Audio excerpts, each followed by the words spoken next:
First of all चलो पहले overview में बता दो क्या क्या पढ़ा है अभी तक हमने इस सब्जेक्ट में।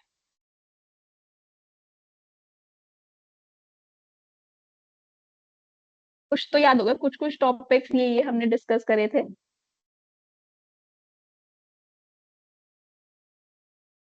Primary market, secondary market, right, primary treasury market, bills, secondary market, treasury commercial bills. Paper, ठीक है, प्राइमरी मार्केट इंस्ट्रूमेंट्स हो गए। जी सेक बॉन्ड, ठीक है, मनी मार्केट इंस्ट्रूमेंट्स है सारे, हाँ जी। और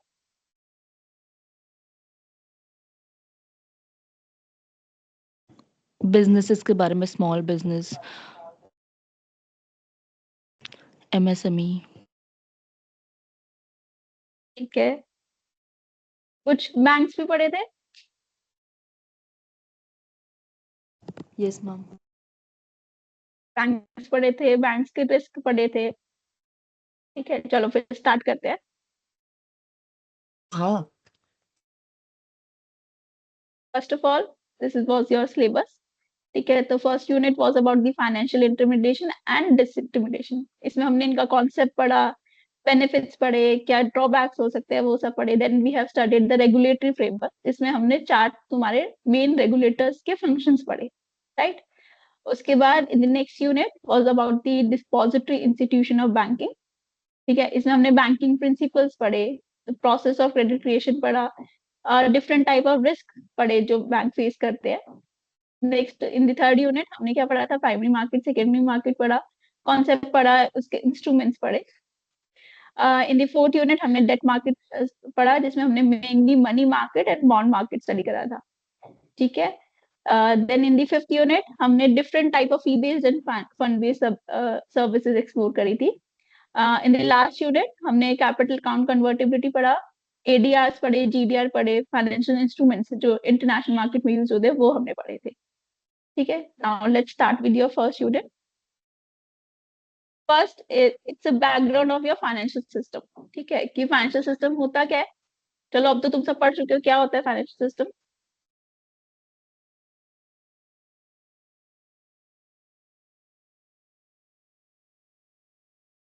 आओ।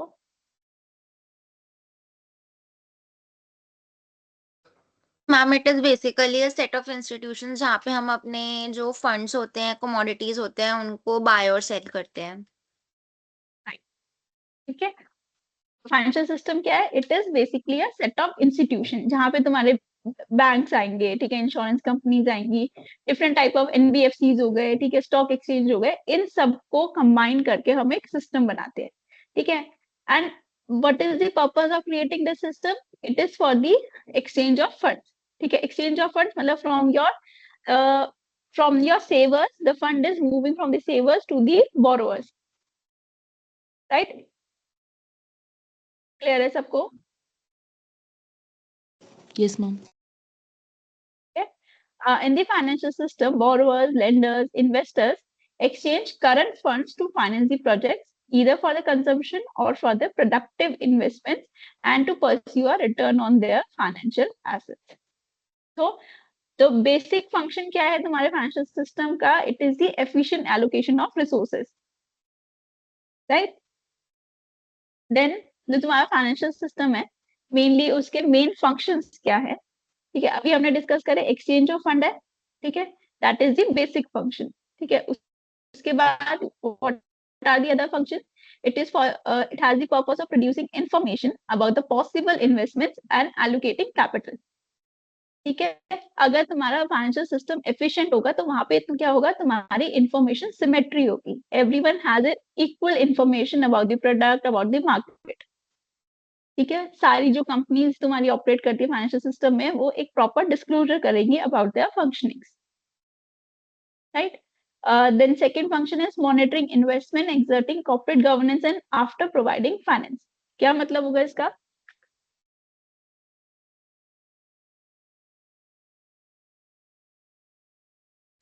कॉर्पोरेट गवर्नेंस मतलब एक बार देखना कि जो मैनेजमेंट है किस तरीके से हो रहा है, जो फंड्स प्रोवाइड किए गए हैं।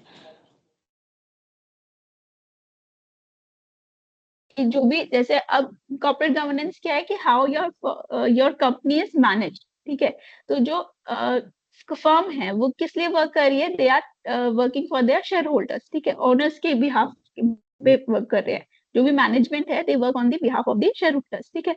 तो जो मैनेजमेंट है they should work in the interest of the share holders only, ठीक है, वो अपने कोई भी पर्सनल इंटरेस्ट को फॉलो नहीं करेंगे,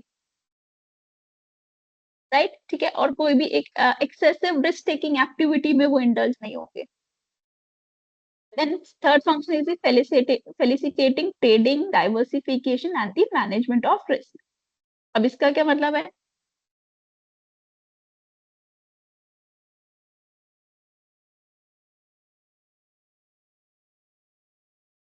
कैसे तुम्हारा financial system trading, diversification and risk management में हेल्प करेगा?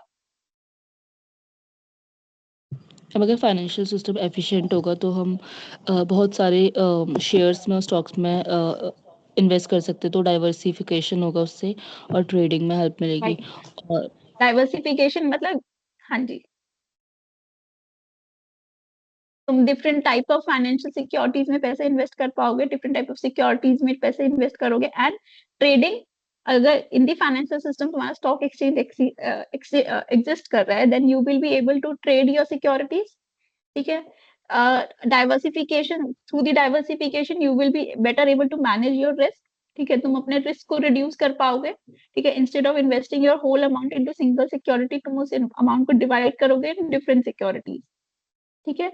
It help in mobilising and pooling savings, ठीक है, जो भी तुम्हारे सेवर्स है, जो भी तुम्हारे इन्वेस्टर्स हैं, they pool their money and they invest in the market, easing the exchange of goods and services, ठीक है, इजी मोबिलाइजेशन होता है तुम्हारा गुड्स एंड सर्विसेज का। Promote process of financial deepening and broadening. अब क्या मतलब है फाइनेंशियल डीपनिंग एंड ब्रॉडनिंग का? I have already told you, जब हमने डिस्कस करी थी ये क्लास, फर्स्ट क्लास में डिस्कस किया था हमने ये।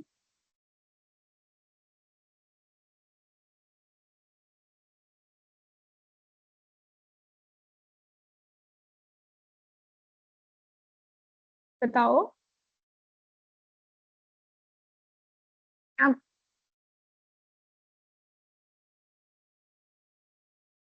One,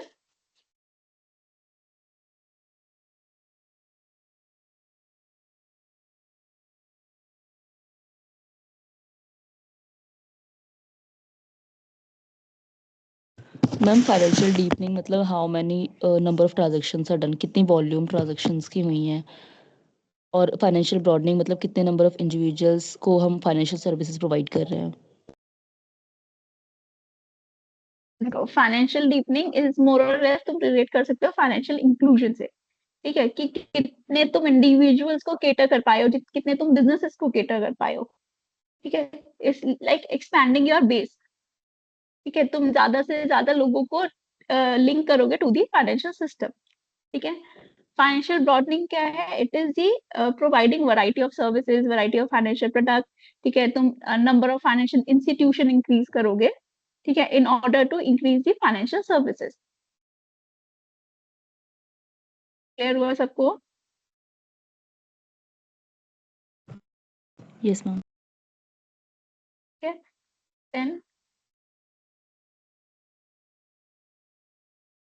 coming to the four main components of the financial system, चार मेन कंपोनेंट है। First is financial institution, financial markets, financial instruments and financial services, ठीक है। अब फाइनेंशियल इंस्टीट्यूशंस में क्या आते हैं? मेनली तुम्हारे बैंकिंग इंस्टीट्यूशन हो गए, नॉन बैंकिंग इंस्टीट्यूशंस हो गए, डेवलपमेंट रेगुलेटरी इंस्टीट्यूशंस हो गए, ठीक है। फाइनेंशियल मार्केट्स में क्या ऑर्गेनाइज एंड अनऑर्गेनाइज मार्केट है। देन फर्दर क्लासिफिकेशन है तुम्हारा प्राइमरी एंड सेकेंडरी मार्केट का, money market and capital market का, ठीक है। इंस्ट्रूमेंट्स तुम्हारे मनी मार्केट इंस्ट्रूमेंट्स अलग हैं, कैपिटल मार्केट इंस्ट्रूमेंट्स अलग हैं। Then on the basis of maturity तुम्हारे डिफरेंट इंस्ट्रूमेंट्स है, short term, medium term and long term, ठीक है। Then another last component is the financial services. Financial services में क्या है? तुम्हारी बैंकिंग हो गई, merchant banking, underwriting, these all are the credit rating agencies हो गई, they are all the financial service providers, ठीक है। These were the main component of financial system. Then on the basis of four categories, your financial market can further be divided on the basis of claim. It could be a debt market or equity market. क्या difference होगा दोनों markets में? हम debt market से हम date raise कर सकते हैं और इक्विटी मार्केट से हम इक्विटी रेज कर सकते हैं थ्रू शेयर्स को इशू करके।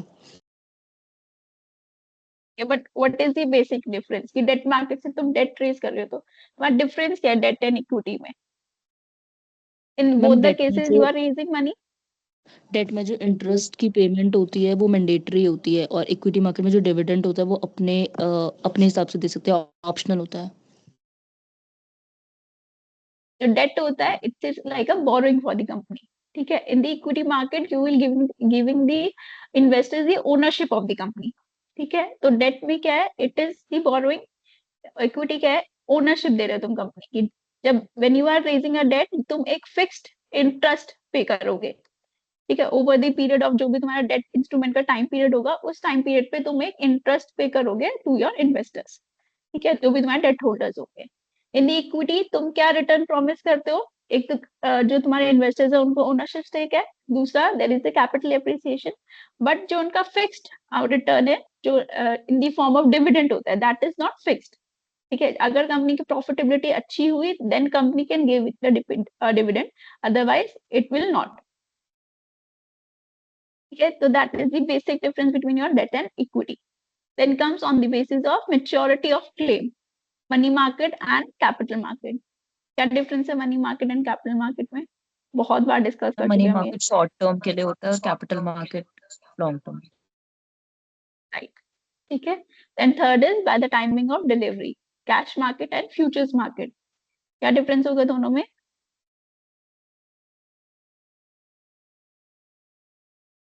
हम कैश मार्केट में से हम on the spot cash funds raise करते हैं और फ्यूचर्स मार्केट में हम आगे के लिए ट्रांजैक्शंस करते हैं फ्यूचर के लिए। तो कैश मार्केट जो है उसमें तुम्हारी ऑन द स्पॉट सेटलमेंट होगी, तुमने आज ट्रेड किया, ठीक है, आज एग्रीमेंट किया, आज ही तुम्हारा जो ट्रेड है वो सेटल हो जाएगा। इन दी फ्यूचर्स मार्केट क्या है, तुम आज एग्रीमेंट करोगे but your trade will be settled in the future date, ठीक है। जैसे हम फॉरवर्ड बुक करते हैं, फ्यूचर्स बुक करते हैं, तो क्या होता है आज की डेट में हमने कॉन्ट्रैक्ट में एंटर किया पर जो भी सेटलमेंट होगी उसकी 2 महीने बाद 3 महीने बाद as per the terms of the contract तब होगी, ठीक है। तो जो सेटलमेंट है वो फ्यूचर में होनी है। Then last is by the organizational structure, exchange traded market and over the counter market. अब इन दोनों में क्या डिफरेंस है?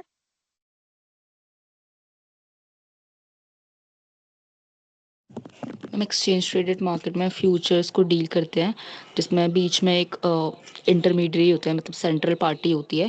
But over the counter market में सेंट्रल पार्टी नहीं होती, दो जो अपोजिट पार्टीज होती है वो आपस में ट्रांजैक्शन करती है, बीच में कोई मतलब उसमें काउंटर पार्टी रिस्क होता है ओवर द काउंटर मार्केट में, बट एक्सचेंज ट्रेडेड मार्केट में नहीं होता। देखो ओवर द काउंटर मार्केट में क्या है, ये buyers and sellers are directly transacting with each other, ठीक है। मतलब ओवर द काउंटर वो आमने सामने बैठ के ट्रांजैक्शन कर रहे हैं, ठीक है। एक्सचेंज ट्रेडेड मार्केट में क्या है, there is some middleman in the form of your stock exchange जो एज अ फाइनेंशियल इंटरमीडिएटरी काम कर रहा है, ठीक है। जो भी तुम्हारा बायर है वो अपना कोट या ऑर्डर प्लेस करेगा on the exchange, then exchange is responsible for finding out the seller party for your buyer, ठीक है। क्लियर है सबको? Ma'am, are you covering all the topics today itself by the revision method? Yes, because yes we have to do it, right? Okay, ma'am. If we are going to, so you can tell me, I can cover it very quickly. Ma'am, Because you the can page is you can give go a little bit fast because I don't think so in the 4 hour class we will be able to complete each and everything. again in that case you have to respond very quickly if you know that topic. Ma'am, I think students will not respond, and they don't respond generally in the revision class because, like, I am in the office, I cannot respond. I'm just listening what you are mention here. So, Okay. Yes, ma'am. So you just She- want me to go through all the topics without any interaction? yes, ma'am. Ma'am, Because you can take the then it doubts. will go Because very monotonous. are in the office, right? So I don't think that they will, revert you everything. Ma'am, we Yes, totally generally, understand that it will going to be a very Just hold monotonous for a second. thing, but I mean, all the revision class, generally at the last of the topic, you can take the doubts if any students is having any doubts. Ma'am, please Please teach us whatever the way you want. यार आप लोग advice मत all करो of ना, मेरे our को पढ़ाने दो ना प्लीज।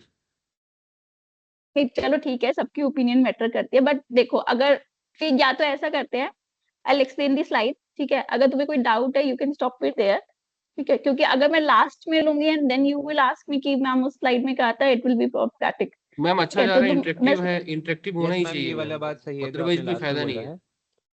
और भाई एक्चुअली धीरज ये इंटरेक्टिव रिवीजन फिर हो नहीं क्लास रहा है ना। हाँ, ये नॉर्मल क्लास अगर होता तो आप बोल रहे थे तो सही था। ठीक है, आप नॉर्मल हाँ, लेक्चर क्योंकि देख सकते इंटरेक्ट हो उस चीज के लिए तो। कोई इशू नहीं चलो है ना यार, लेट्स सेटल 4 डाउन घंटे ऑन वन बहुत थिंग, होते हैं, लिसन। हो जाएगा। मैम ने अपना प्लान किया होगा ना किस तरीके से करना है, करने दो ना उनको प्लीज।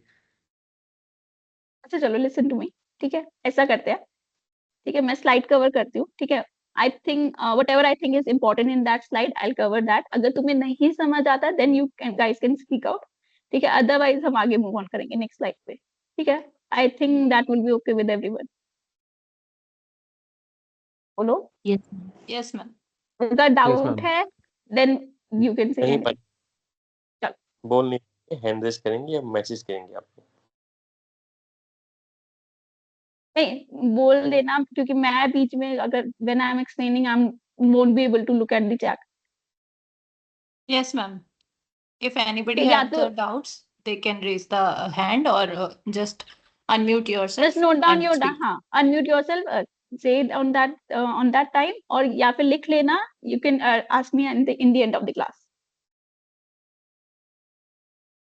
ठीक है, now I think it is fine with everyone.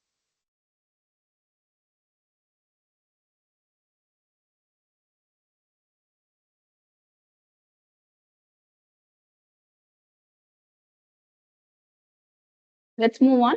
Then we'll come to our first component, which is the financial institution. Our financial institutions क्या है? They are the organization which serve as a link between your savers and the investors, which help in the process of credit allocation process. ठीक है, अब जो financial institutions हैं, these can further be divided into two categories. One is the banking and other one is the non-banking institutions. ठीक है, अब we'll start with your banking institutions. ठीक है, अब banking institutions क्या है? To accept the deposits. ठीक है, they accept the deposit from the public and using that deposit they provide loans, ठीक है, and other financial services to the individual and businesses. ठीक है, that is the basic define of bank. ठीक है, अब banks को तुम further category में डिवाइड करते हैं by the RBI, they are divided into two categories, scheduled bank and non scheduled bank. ठीक है, अब शेड्यूल्ड बैंक्स क्या है? These are those banks which are mentioned in the second schedule of RBI act 1934। ठीक है, and what are the purpose कि क्यों तो उन्होंने शेड्यूल्ड बैंक्स बनाए, व्हाट आर द बेनिफिट्स? ठीक है, बेनिफिट्स क्या है? They can raise fund from the RBI at a low interest rate and they automatically becomes the member of clearing house. Okay, that is the two major benefits that the scheduled banks have. Then in the further classification हमारे पास आते हैं commercial banks. Commercial bank की category में तुम्हारे public sector banks हैं, private sector banks हैं, rural banks हैं, regional rural banks हैं, foreign banks हैं. And then is the small finance bank. Small finance banks, they were created to cater to the financial needs of the small businesses and the farmers. Then is the local area bank. These are the banks set up by the private companies. Again, these banks are set up for the to cater to the need of the small businesses, okay, or some local areas.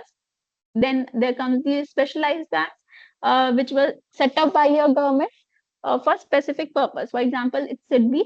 SIDBI इसलिए it is set up for the development of the small industries. Then Exim Bank, it is for the export import bank. It is export import bank.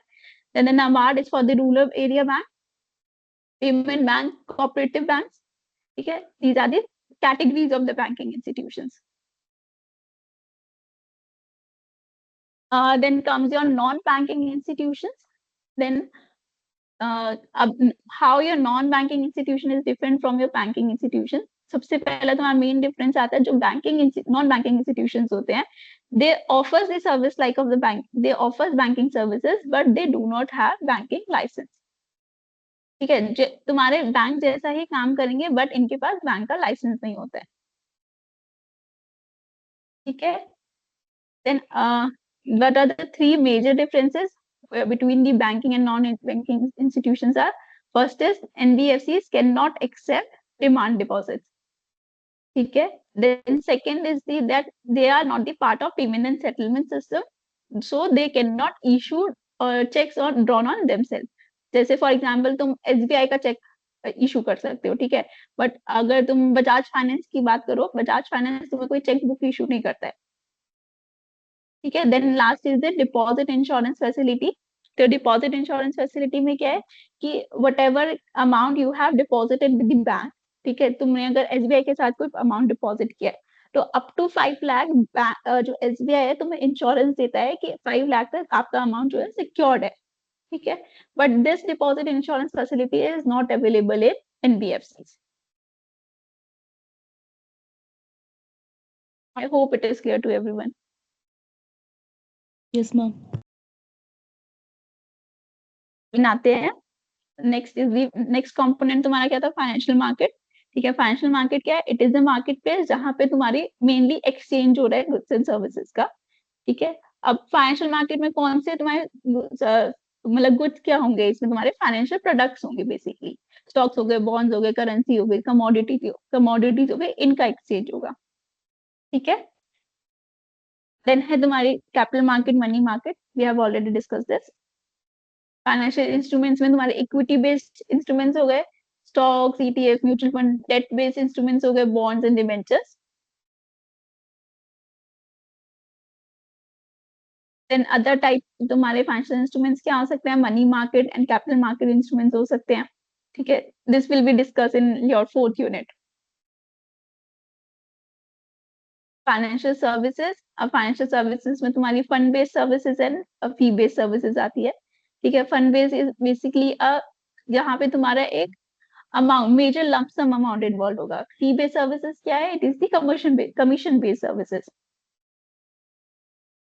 ठीक है. Then coming to your first unit which is about the financial intermediation and disintermediation.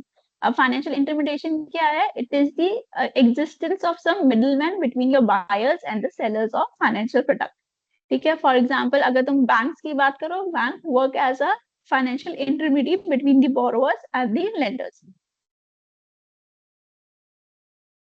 Functions क्या है तुम्हारे financial intermediation के? It provides a place for a client to store money and assets. ठीक है. It provides a place where a client can store excess money. For example, bank जो भी surplus money होती है लोगों के पास, public के पास, they store it with the bank. ठीक है. They can provide services, they can provide counseling and services and how they can invest their money. ठीक है. Then these savings are converted into investments. They provide long-term and short-term loans to the help financial investments and assets. तुम्हारे financial intermediation के क्या merits and demerits हैं? Merits में आगे तुम्हारी specialised services होती है. ठीक है, as per the need they provide services to the customers. ठीक है. It help in the financial inclusion. जो भी तुम्हारे रिमोट एरियाज हैं वहां पे फाइनेंशियल सर्विसेज प्रोवाइड करते हैं. Better risk management. ठीक है, बेटर रिस्क मैनेजमेंट होता है in the variety of, like for example through the stock exchange. Stock exchange भी तुम्हारा एक फाइनेंशियल इंटरमीडिएट है. ठीक है. थ्रू दी स्टॉक एक्सचेंज तुम एक variety of different services, different securities में पैसा इन्वेस्ट कर सकते हो. Then is the economies of scale. They cater to the large public. Liquidity, easily तुम अपने फंड्स को कैश में कन्वर्ट कर सकते हो. ठीक है, जो भी तुम्हारे इन्वेस्टमेंट्स है उसको कैश में कन्वर्ट कर सकते हो. क्विकली तुम कन्वर्ट कर सकते हो. ठीक है. अब डीमेरिट्स क्या है? अब because in this process one middle man is involve. ठीक है, तो तुम्हें उसको भी एक फी देनी पड़ेगी. सो one of the demerit is the high cost. Then is the low degree of penetration. ठीक है, जो भी तुम्हारे बहुत ही ज्यादा रिमोट एरिया है, बैकवर्ड एरियाज है, वहां पे तुम सर्विस प्रोवाइड नहीं कर सकते, बिकॉज इन दैट एरिया जो तुम्हारी कॉस्ट ऑफ ऑपरेशन है that will be very high. ठीक है. डिफरेंट गोल हो सकते हैं ऑर्गेनाइजेशन के. Then it involves too much documentation. Any doubt in this? No ma'am. Next is the financial disintermediation. अब financial disintermediation में क्या है? In this, जैसे अभी intermediation में क्या आता है? There is the between the buyers and sellers some middleman is existing. ठीक है, अब फाइनेंशियल डिसइंटरमीडिएशन में क्या है, जो भी फाइनेंशियल इंटरमीडिएट है तुमने उसको बाईपास कर दिया है. Now your buyers and sellers are directly dealing with each other. ठीक है, अब बेनिफिट्स क्या होंगे? लो कॉस्ट है, ठीक है, स्पीड एंड एफिशिएंसी हो गया, क्विकली ट्रांजैक्शन हो सकते हैं तुम्हारी. ठीक है, इनोवेशन, न्यू प्रोडक्ट इंट्रोड्यूस होते हैं, customise product as per the need, जो भी तुम्हारे बोरोवर की या फिर जो भी तुम्हारे लेंडर की नीड है उसके अकॉर्डिंग तुम प्रोडक्ट प्रोवाइड कर सकते हो. And larger reach. ठीक है, these are the merits of this intermediation. अब डीमेरिट्स क्या है तुम्हारे? सिक्योरिटी रिस्क है, हाई रिस्क है, काउंटर पार्टी रिस्क होता है इसमें, lack of regulation, there is no defined regulation for this. Then the last is the limited access. Then आते हैं तुम्हारे काइंड ऑफ इंटरमीडिएट्स क्या क्या हो सकते हैं. बैंक्स हैं, एनबीएफसीज हैं, brokers, lead manager, book builders, market makers, credit rating agencies, these all are your market financial intermediates.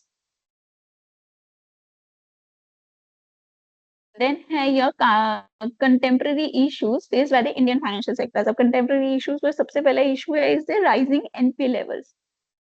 अब NPA क्या होता है?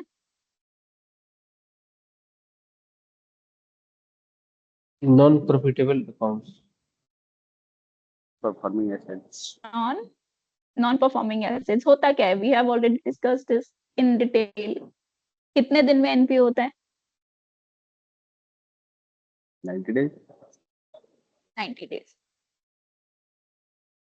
कोई भी बोरोवर जब तक 90 डेज तक कोई भी इंटरेस्ट या प्रिंसिपल रीपेमेंट नहीं करता है, up to 90 days, after 90 days उसका अकाउंट क्या हो जाता है? एनपीए में कन्वर्ट हो जाता है. तो rising NPA in the banking industry is one of the major issue. ठीक है, अब अगर किसी भी बैंक का पैसा एनपीए में बहुत ज्यादा फंस गया है, ठीक है, देन इन दैट केस उनकी लिक्विडिटी एंड प्रॉफिटेबिलिटी दोनों चीजें इफेक्ट होगी.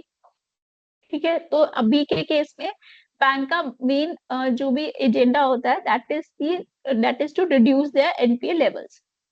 ठीक है, next is the corporate governance, कि जो भी तुम्हारे शेयर होल्डर्स एंड मैनेजमेंट है, दे उनके जो ऑब्जेक्टिव्स हैं they should be aligned with each other होने चाहिए. देन डिजिटल ट्रांसफॉर्मेशन, तुम्हारे जितने भी फाइनेंशियल सर्विसेज है now they are all digitalise. ठीक है, तो उसमें तुम्हारे साइबर अटैक्स के इश्यूज बहुत इंक्रीज हो गए हैं. Then is the financial inclusion, कि तुम बहुत ही ज्यादा रिमोट एरिया में कैसे सर्विसेज प्रोवाइड कर सकते हो. Then last is the challenges in the capital market. ठीक है, these were the contemporary issues which is faced in the Indian financial sector.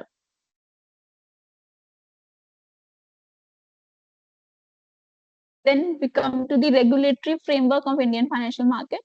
ठीक है, जहाँ पे हमने we have already discussed the 4 major regulators. RBI, which is the regulator for the banks, SEBI, regulator of the capital market, Insurance Regulatory Development Authority of India, IRDA, regulator of the insurance sector, Pension Fund Regulatory and Development Authority. This is the regulator of pension fund industry. These were the functions, key functions of RBI. ठीक है, अब RBI का main function क्या है? It act as a bankers to the government, bankers to the bank, lender of last record. जब भी banks को funds की नीड होती है they go to the RBI. ठीक है, they are involved in the management of currency and foreign exchange, monetary policy, money supply को control करते हैं. Then they are responsible for the supervision and regulation of the banks, cooperative banks, NBFCs, and they are responsible for maintaining a financial stability in the system. Any doubt in this? No, ma'am. No, ma'am. Finance.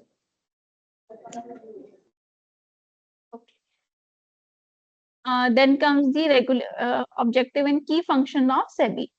ठीक है, guys, it is getting very boring. ठीक है, it's like one way communication ही हो रहा है बस. तुम सब ऑफिस में हो क्या इस time? No, No, ma'am. ma'am. Ma'am, can you explain once financial stability? What is the meaning of financial and how it is done? चलो हम डिस्कस करते हैं. पहले ये बताओ, अब तुम में से कितने लोग ऑफिस में हैं? मैं हूँ ऑफिस में. 1. I'm in the office as well.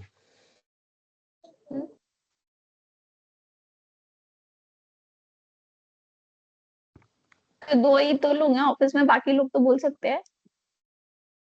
Ma'am that's बाकी व्हाट लोग आई एम सेइंग कि नहीं करते इंटरेक्ट ना स्टूडेंट्स, क्योंकि पहले हैंड भी हमने रेज रिवीजन क्लास ली है तो वो वन वे ही होती है और डाउट्स वगैरह स्टूडेंट्स पूछते हैं, तो हमें भी वही आइडिया था इसलिए हम भी ऑफिस में ऐसे करके ले लेते हैं।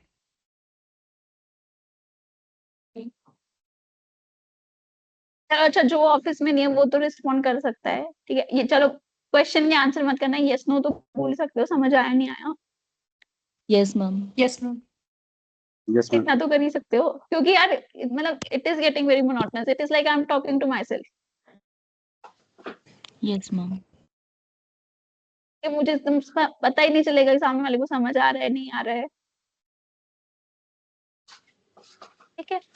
तो चलो, किसी ने पूछा था फाइनेंशियल स्टेबिलिटी का क्या मतलब है, एनीवन कोई बता क्या सकता है मतलब और फाइनेंशियल कैसे स्टेबिलिटी अचीव का करते हैं? मतलब?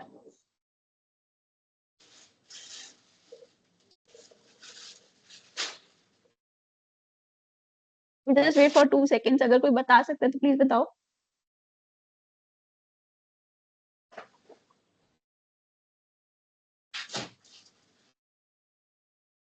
एनीवन? मैम फाइनेंशियल सिस्टम की स्टेबिलिटी का मतलब कि जो बैंक्स हैं, इंश्योरेंस कंपनीज हैं, फाइनेंशियल इंस्टीट्यूशंस हैं, वो सही से काम करें, एफिशिएंट एलोकेशन ऑफ फंड हो रहा है, तभी जो फाइनेंशियल सिस्टम है हमारी कंट्री का वो स्टेबल है और कोई प्रॉब्लम्स नहीं आ रही हैं। फाइनेंशियल स्टेबिलिटी का क्या मतलब है, जो भी जैसे तुम्हारा फाइनेंशियल सिस्टम है, तुम्हारे सेट ऑफ इंस्टीट्यूशंस हैं जितने भी, ठीक है, वो सब एक प्रॉपर तरीके से काम करे, ठीक है। कोई भी एक एक्सेसिव रिस्क टेकिंग एक्टिविटी में इन्वॉल्व ना हो, जिससे तुम्हारी मार्केट बहुत वॉलेटाइल हो जाएगी, ठीक है। अगर मार्केट वॉलेटाइल हो गई तो मार्केट वॉलेटाइल होने से देयर आर द चांसेस कि मार्केट क्रैश हो सकती है, ठीक है। तो जो भी तुम्हारा रेगुलेटर होता है, they are responsible for keeping the market in the stable state, ठीक है, कि मार्केट प्रॉपर वर्क करे, प्रॉपर डिस्क्लोजर्स हो, जो भी फाइनेंशियल इंस्टीट्यूशंस हैं वो एक प्रॉपर डिस्क्लोजर करके काम करे, जो इन्वेस्टर्स हैं उनके फंड्स सेफ रहे, ठीक है, कोई भी अननेसेसरी रिस्क टेकिंग एक्टिविटी में इन्वॉल्व नहीं हो रहा है, ठीक है, कोई भी फ्रॉडुलेंट ट्रांजैक्शंस नहीं कर रहा है, राइट। फॉर एग्जांपल तुम अगर सब प्राइम क्राइसिस की बात करोगे, ठीक है, 2008 का जो क्राइसिस था यूएस में, उसमें क्या था कि one of the financial institution was involved in excessive risk taking, ठीक है। फॉर देयर प्रॉफिटेबिलिटी उन्होंने क्या किया, एक न्यू टाइप ऑफ इंस्ट्रूमेंट्स में इन्वेस्टमेंट करी, ठीक है, जिसकी वजह से जब वो इंस्ट्रूमेंट डिफॉल्ट हुआ उनको लॉसेस हुए, उनके लॉसेस की वजह से जितने भी इन्वेस्टर्स ने उसमें पैसा इन्वेस्ट किया था उनको लॉस हुआ, एंड जिसकी वजह से होल सिस्टम क्रैश हो गया, राइट, ठीक है। तो जो भी तुम्हारे रेगुलेटर्स है वो क्या, दे आर रिस्पॉन्सिबल कि वो ऐसे गाइडलाइंस बनाए, ऐसे रूल्स एंड रेगुलेशंस बनाए कि अगर बैंक्स है तो बैंक का एनपी लेवल इसके ऊपर नहीं जाना चाहिए, बैंक अगर बैंक इतने इसमें रिस्क की लोन्स दिए हैं तो बैंक होनी चाहिए, ठीक है, कवर अप कि अगर वो जो लोन्स उसने प्रोवाइड किए अगर वो लॉस भी हो जाते हैं, एनपी भी हो जाते हैं, तो बैंक एक तरीके से डिफॉल्ट ना करे, ठीक है। अगर कोई भी बैंक डिफॉल्ट करता है तो उसका जो इफेक्ट है इफेक्ट सब पे आएगा, सारे बैंक पे आएगा, डिपॉजिटर्स पे आएगा, राइट।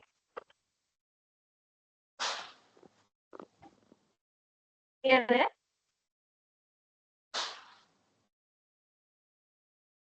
समझ आया फाइनेंशियल स्टेबिलिटी का मतलब अब? Yes ma'am. बताओ जिसका डाउट है ये।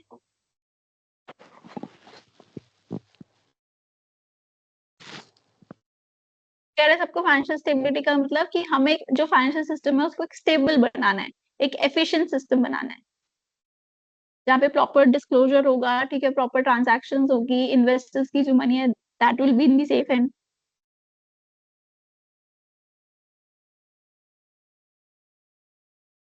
कह रहे सबको? Yes ma'am. ठीक है, आगे मूव ऑन करते हैं। then comes your key functions of SEBI and objectives of SEBI. अब SEBI का main function क्या है? It is the investor protection. ठीक है?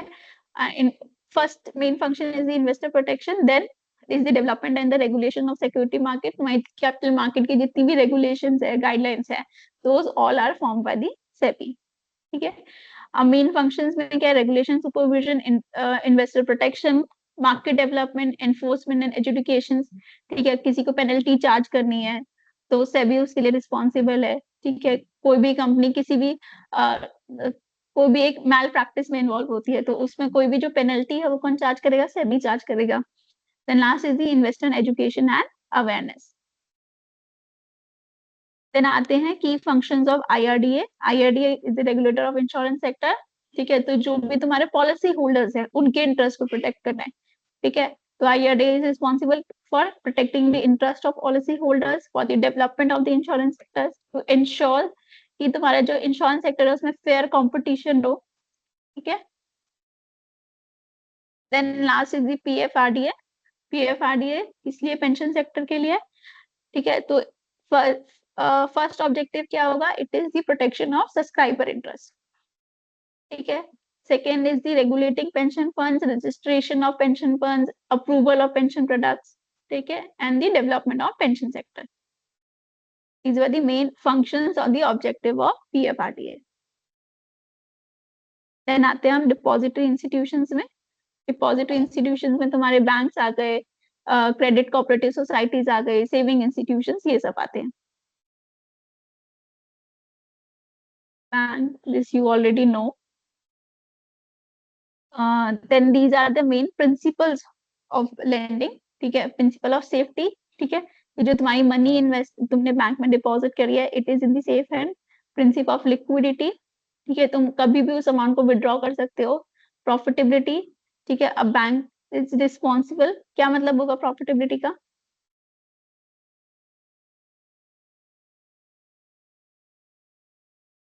बताओ।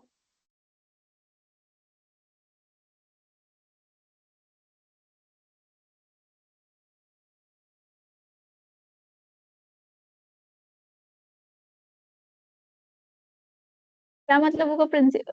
तुम लोग सुन रहे हो ना? Yes, ma'am. Yes. Yes, ma'am.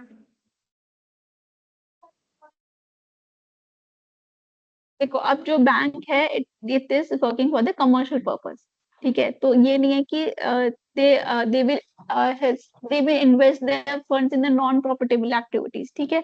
वो क्या करेंगे? They will take money from the depositors, they will give that money to the lenders, right? And what are the rate they are charging to the borrowers, to the depositors? They will charge in that in comparison to that they will charge a higher rate to the borrowers, ठीक है। For example मैंने deposit लिया at the 4%, ठीक है। अब उस fund को मैं आगे लेंड करूंगी at 8%, that 4% is my profit, ठीक है। Then is the principle of diversification of risk, ठीक है। बैंक जब भी कोई भी lending करेगा, it will be in the different sectors, ठीक है। It is for specific purpose, then it is they are responsible for ensuring the security of that fund, ठीक है। They will work in the national interest and suitability, they will ensure their solvency, ठीक है। कभी ऐसा नहीं हो कि उनके पास कोई भी फंड नहीं है, अगर कोई भी जैसे कोई भी डिमांड डिपॉजिट है, इन दैट केस जो तुम्हारे, am I audible to everyone?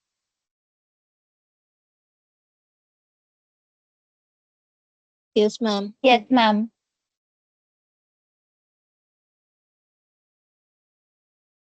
Am I audible? Yes, ma'am. Yes, ma'am. Yes, ma'am.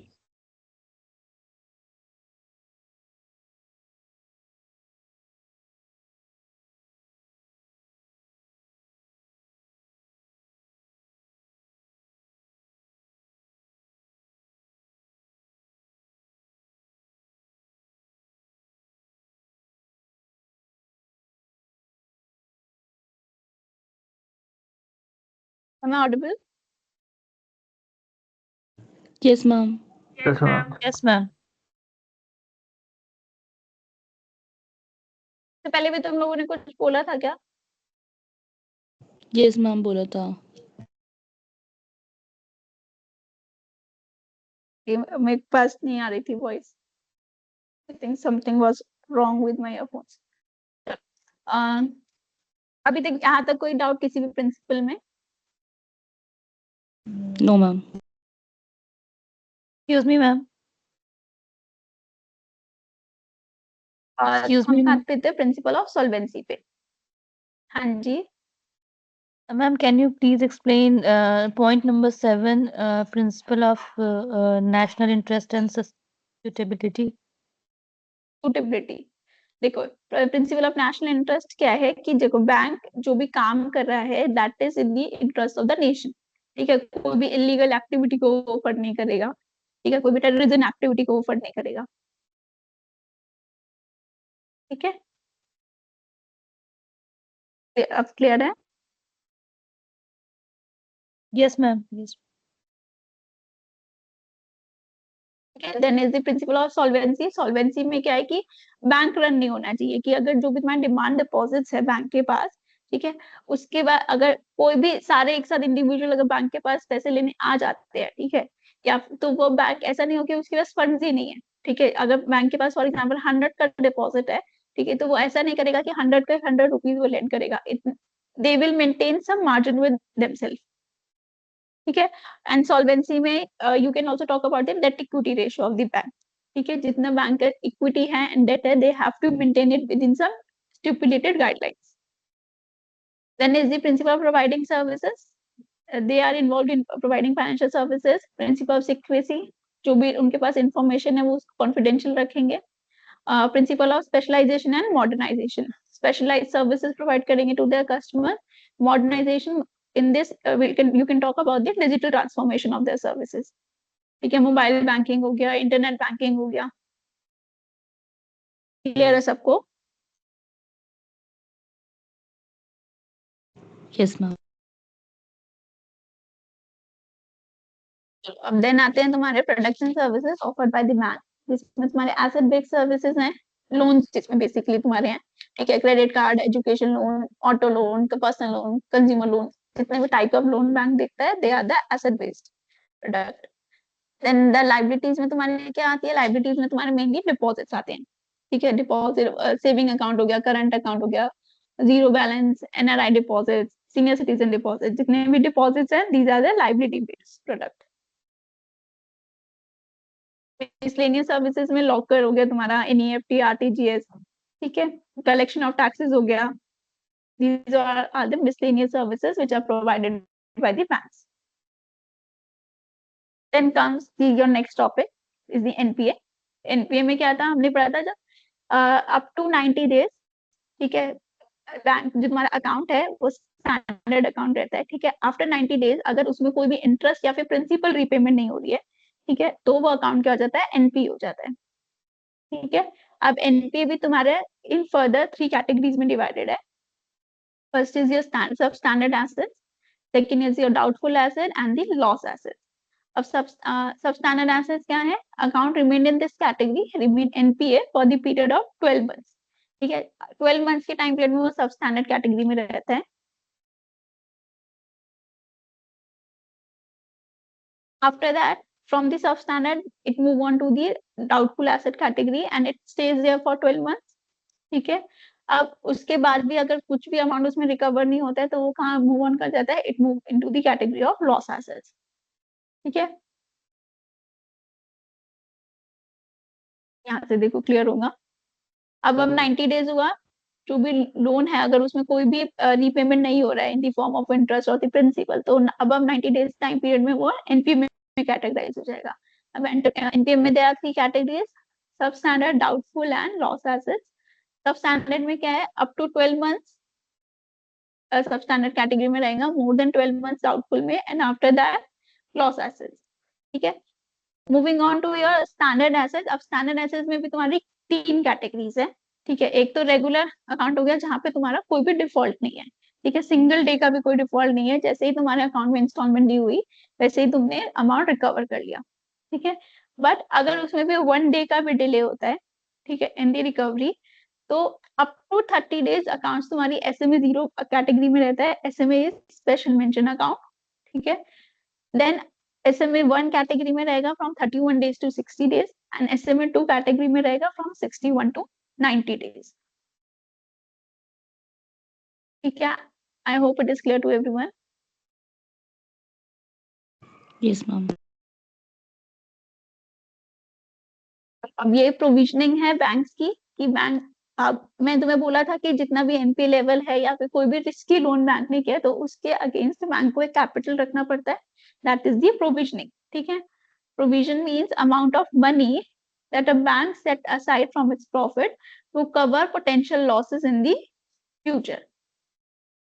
ठीक है, स्टैंडर्ड में क्या है, अगर नॉन एनपी स्टैंडर्ड कैटेगरी है तुम्हारी, ठीक है, तो उसमें इतनी प्रोविजनिंग मेंटेन करनी है। जैसे जैसे तुम्हारे बैंक जो भी तुम्हारा लोन है उसका रिस्क कंपोनेंट इंक्रीज होता रहेगा, वैसे वैसे तुम उसकी प्रोविजनिंग परसेंटेज इंक्रीज होगा। फिर आता है what is the impact of NP on the bank. Bank की प्रॉफिटेबिलिटी रिड्यूस हो जाएगी। ठीक है, जो भी उसने लोन दिया है, फॉर एग्जाम्पल अगर डिपॉजिट उसने 4% पे लिया है और 8% पे उसने लोन दिया है, ठीक है, अब वो लोन पे वो कुछ भी अमाउंट नहीं रिकवर कर पा रहा है। एक तो उसका कैपिटल ब्लॉक हो गया, दूसरा जो उसने एक्सपेक्ट किया था कि वो एक्स्ट्रा 4% अर्न कर सकता है, ठीक है, वो नहीं अर्न कर पाएगा। ठीक है, that's how it's profitability is affected. Liquidity affect हो जाएगी। ठीक है, उसके पास फंड्स नहीं रहेंगे, उसकी कैपिटल लॉक इन हो गई है वहां पे। Then the capital adequacy ratio, उसको higher capital adequacy ratio maintain करके रखनी पड़ेगी। क्रेडिट अवेलेबिलिटी रिड्यूस हो जाएगी। ज्यादा चांसेस ऑफ सिस्टमिक रिस्क, ठीक है, डिफॉल्ट होने के चांसेस होंगे। Then interest rate and the borrowing cost, to cover up their losses वो क्या करेंगे, they will charge interest rate to the other, higher interest rate to the other customers. ठीक है, the last is the reputation and investment confidence. अगर किसी भी bank का बहुत ही ज्यादा एनपी लेवल होगा, the reputation will be affected. ठीक है, जो इन्वेस्टर्स है they will lose their confidence in the bank. ठीक है, वो क्या करेंगे, वो भी अपने डिपॉजिट्स बैंक से विड्रॉ कर लेंगे। क्लियर है सबको?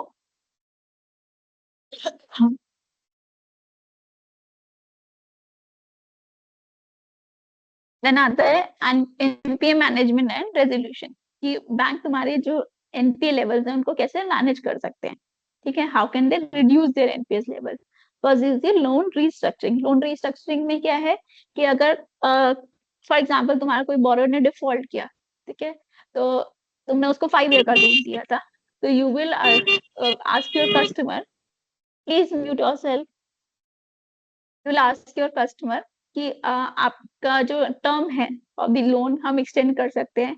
अगर 5 ईयर का लोन है, you can extend it to the 7 years और द 8 ईयर्स, जिसमें तुम्हारा बोरोवर उसको आराम से पे बैक कर सके। ठीक है, उसकी ईएमआई थोड़ी रिड्यूस कर सकते हो। Then is as a classification and the provisioning, उसका प्रॉपर एसेट क्लासिफिकेशन करोगे कि कौन सी कैटेगरी में फॉल होता है, एंड उसके केस प्रॉपर प्रोविजनिंग करोगे। Then is strengthen credit appraisal and risk management. कोई भी लोन अगर तुम कर रहे हो उसमें प्रॉपर अप्रेजल होना चाहिए, प्रॉपर उसका इवैल्यूएशन होना चाहिए। जो भी तुम्हारा बोरोवर है उसको तुम अच्छे से एनालाइज करोगे कि लोन देना चाहिए नहीं देना चाहिए। Do your customer has a capability to return back your loan. ठीक है, then loan sale and securitization, तुम लोन को in the form of security sale कर सकते हो। Then is strengthen recovery and the collection process, जो भी तुम्हारी रिकवरी प्रोसेस है उसको स्ट्रॉन्ग बनाओगे। Recapitalization and the capital infusion by the government. ठीक है, then is the improve governance and the risk culture. ठीक है, तुम अपने जो भी एम्प्लॉइज हैं उनको बेटर एजुकेट करोगे, तुम्हारी प्रॉपर रिस्क एनालिसिस करें before giving any loan. Then is the enhance credit monitoring and early warning system. ठीक है, क्रेडिट मॉनिटरिंग को भी अगर तुमने लोन दे दिया, ठीक है, उसके बाद तुम प्रॉपर उसको मॉनिटर करोगे कि उसमें जो भी रीपेमेंट है वो टाइमली आ रही है नहीं आ रही है। ठीक है, अगर डिले हो रहा है, what could be a reason for a delay. ठीक है, and last is the regulatory and the government support. I hope it is clear to everyone. Ma'am clear? Yes ma'am. उसके बाद हमने सरफेसी एक्ट डिस्कस किया था। ठीक है, सरफेसी में क्या था, अगर कोई भी लोन एनपीए होता है तो बैंक क्या कर सकता है उसके अगेंस्ट। हाँ जी, मैम क्रेडिट मॉनिटरिंग क्या होती है? देखो क्रेडिट का क्या मतलब है, हमने जो भी लोन दिया है, ठीक है, मॉनिटरिंग, अगर तुमने कोई भी लोन दे दिया उसके बाद ये नहीं है कि तुम अगर बीइंग दी बैंक ऑफिशियल अगर तुमने लोन दिया उसके बाद कि तुम उस लोन को भूल जाओगे। ठीक है, क्या करोगे, जैसे अगर तुमने कोई भी मान लो वर्किंग कैपिटल लोन दिया है, तो वर्किंग कैपिटल लोन में क्या होगा कि तुम जो तुम्हारा कस्टमर है उसकी स्टॉक स्टेटमेंट चेक करोगे कि उसका क्या क्या क्या उसके पास करंट एसेट्स हैं, क्या क्या उसके करंट लाइबिलिटीज हैं। ठीक है, कोई भी अगर तुमने हाउसिंग लोन दिया है तो हाउसिंग लोन में देखोगे कि तुम जो तुम्हारी ईएमआई है वो अगर तुम्हारी 10 तारीख को ईएमआई ड्यू होती है तो 10 तारीख को ईएमआई आ रही है या नहीं आ रही है। अगर नहीं आ रही है तो you will ask your customer की क्या चांसेस हैं डिले होने के, कि इस मंथ में ईएमआई क्यों ड्यू हो गई है। ठीक है, जिससे तुम्हें बिफोर हैंड पता चल जाए कि इस अकाउंट में कुछ आगे जाके दिक्कत आ सकती है।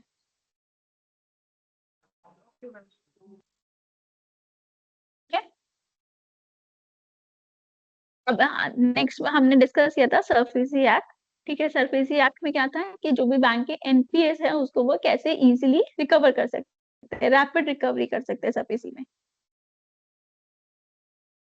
ये पूरा हमने प्रोसेस डिस्कस किया था कि बैंक डिमांड नोटिस इशू करेगा अंडर सेक्शन 13(2) कि 60 डेज में आप अपना जो लोन है वो रीपे कर दो। ठीक है, अगर स्टिल आपका बोरोवर नहीं रीपे कर पाता है, कुछ भी रिस्पॉन्ड नहीं करता है, देन अंडर सेक्शन 13(4) जो तुम्हारा बैंक है they can issue a possession notice. जो भी उसकी कोलैटरल्स हैं उसको बैंक ऑक्यूपाई कर सकता है। Then is the risk management in bank. Risk management में क्या है कि जो भी अनसर्टेनिटीज है उसको तुम कैसे मैनेज करोगे। मैनेज करने का मतलब है सबसे पहले तो तुम उसको आइडेंटिफाई करोगे। ठीक है, रिस्क मैनेजमेंट फ्रेमवर्क के ये तुम्हारे पॉइंट्स है main. First is the identification कि क्या क्या पॉसिबल रिस्क फैक्टर्स हो सकते हैं। ठीक है, देन उसके बाद मेजरमेंट करोगे कि these are the risk factors, अब इससे मेरे को कितना लॉस हो सकता है, what could be the possible chances of losses. ठीक है, कितना अमाउंट ऑफ लॉस तुम्हें हो सकता है। Then is the risk mitigation. ठीक है, उस रिस्क को कैसे तुम रिड्यूस कर सकते हो। Then is the monitoring. ठीक है, कंटिन्यूस मॉनिटर करोगे कि ठीक है this was the measure I have taken up, but इससे मेरा रिस्क कितना रिड्यूस हुआ है। ठीक है, then last is the reporting to the management and the board और द रेगुलेटर्स। सबको क्लियर है रिस्क मैनेजमेंट फ्रेमवर्क?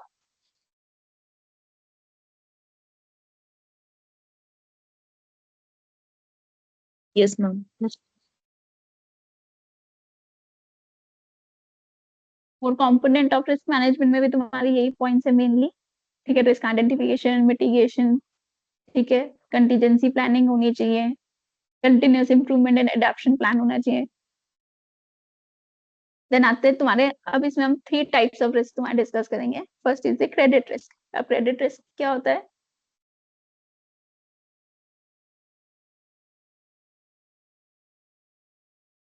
काउंटर क्या होता है पार्टी क्रेडिट रिस्क? डिफॉल्ट करेगी।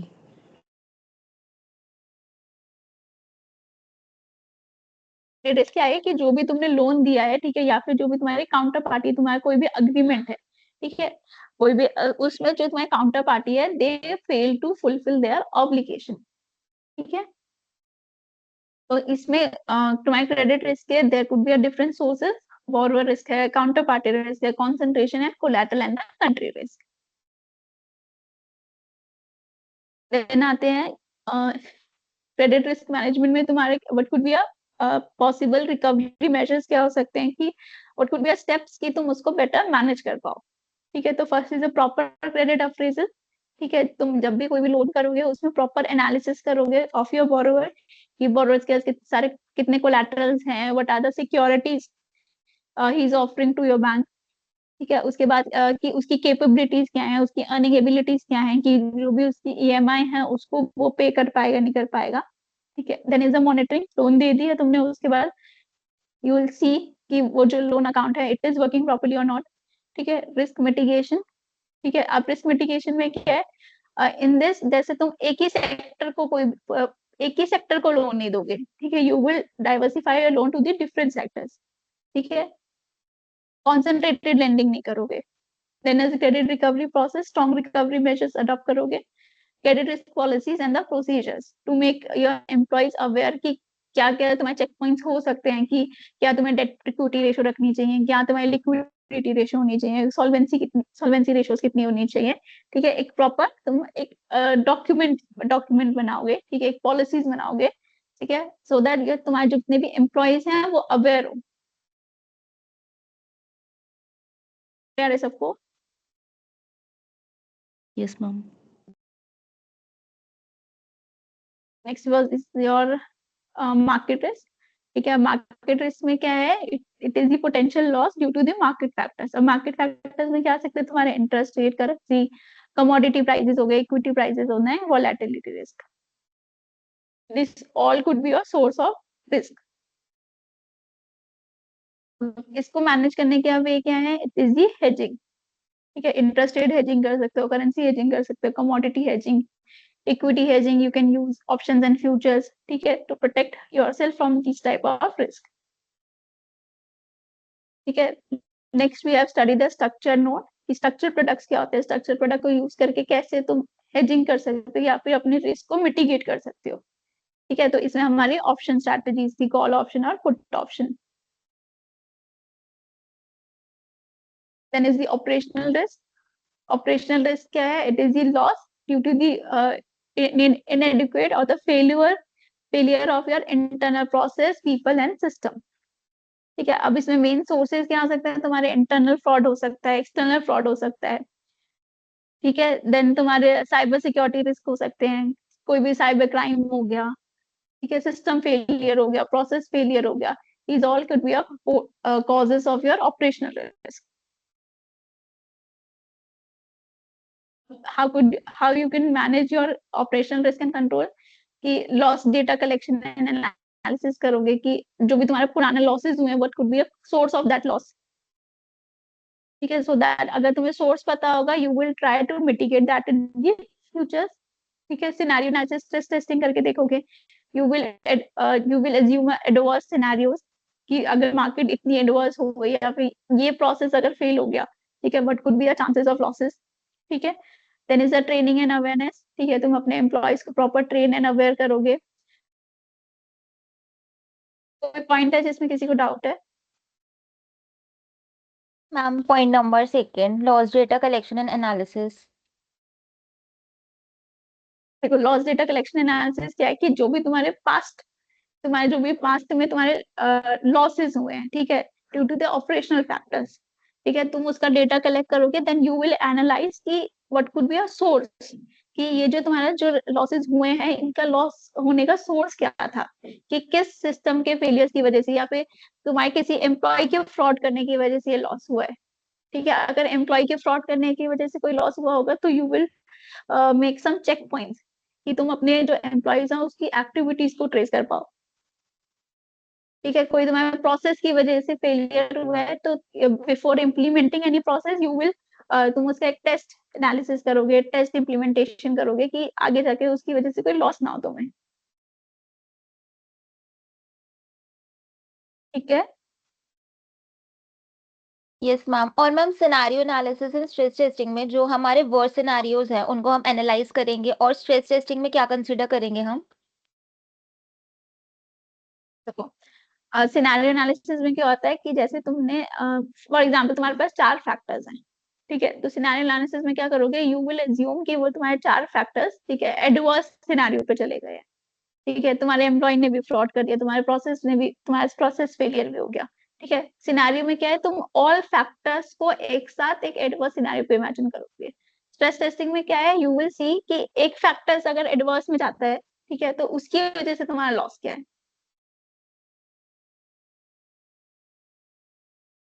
ठीक है, सिनेरियो में क्या है? इन ऑल टर्म्स तुम एक एडवर्स सिनेरियो इमेजिन करोगे. ठीक है, in the stress testing you will make a scenario जहां पे तुम्हारा सिर्फ because of only one factor तुम्हें क्या लॉस हो सकता है.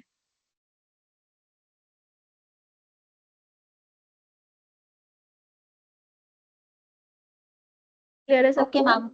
Yes ma'am, clear. Yes ma'am.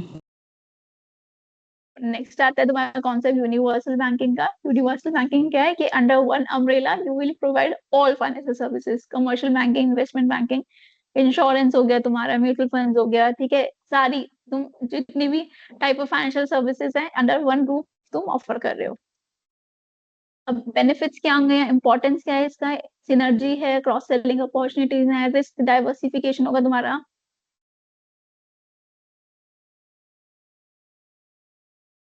Risk diversification है, ठीक है, efficient, global competitiveness, enhanced financial stability. These are the importance of financial universal banking. ठीक है, अब challenges क्या है? challenges में तुम्हारा आ जाएगा रेगुलेटरी एंड ऑपरेशनल चैलेंजेस. ठीक है, तुम्हें डिफरेंट देगा. अगर इंश्योरेंस तुम अगर सेल कर रहे हो तो तुम्हें इंश्योरेंस सेक्टर की गाइडलाइंस को कंप्लाई करना है। म्यूचुअल फंड सेक्टर अगर म्यूचुअल फंड सेल कर रहे हो इन योर बैंक, तो तुम्हें जो भी तुम्हारी सेबी की गाइडलाइंस है उनको कंप्लाई करना पड़ेगा। ठीक है, there could be a risk of concentration and systemic risk.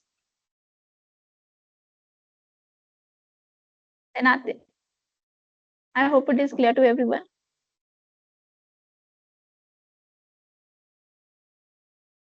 Yes, ma'am.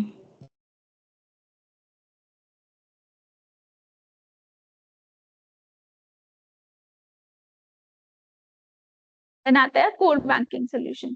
क्या होता है core banking solution? Ma'am CBS system होता है जिसके अंडर बैंकिंग की जितनी भी एक्टिविटीज होती है वो under in a single software perform करते हैं, सो दैट की ज्यादा प्रॉब्लम ना हो जो भी पर्सन एक्टिविटीज परफॉर्म कर रहा है। लाइक नेट बैंकिंग हो गया, उनका डिपॉजिट्स हो गया, लोन सैंक्शन हो गया, वो सारी जो एक्टिविटीज होती है वो अंडर वन सिस्टम परफॉर्म होती है। एक इंटीग्रेटेड सिस्टम है। ठीक है, फॉर एग्जांपल अगर तुम्हारा अकाउंट किसी भी एबीसी ब्रांच में है, ठीक है, तो उसकी इंफॉर्मेशन तुम किसी भी एक्सवाईजेड ब्रांच में जाके एक्सेस कर सकते हो। ठीक है, जो भी तुम्हारी इंफॉर्मेशन स्टोर हो रही है एक सेंट्रल सिस्टम पे स्टोर हो रही है।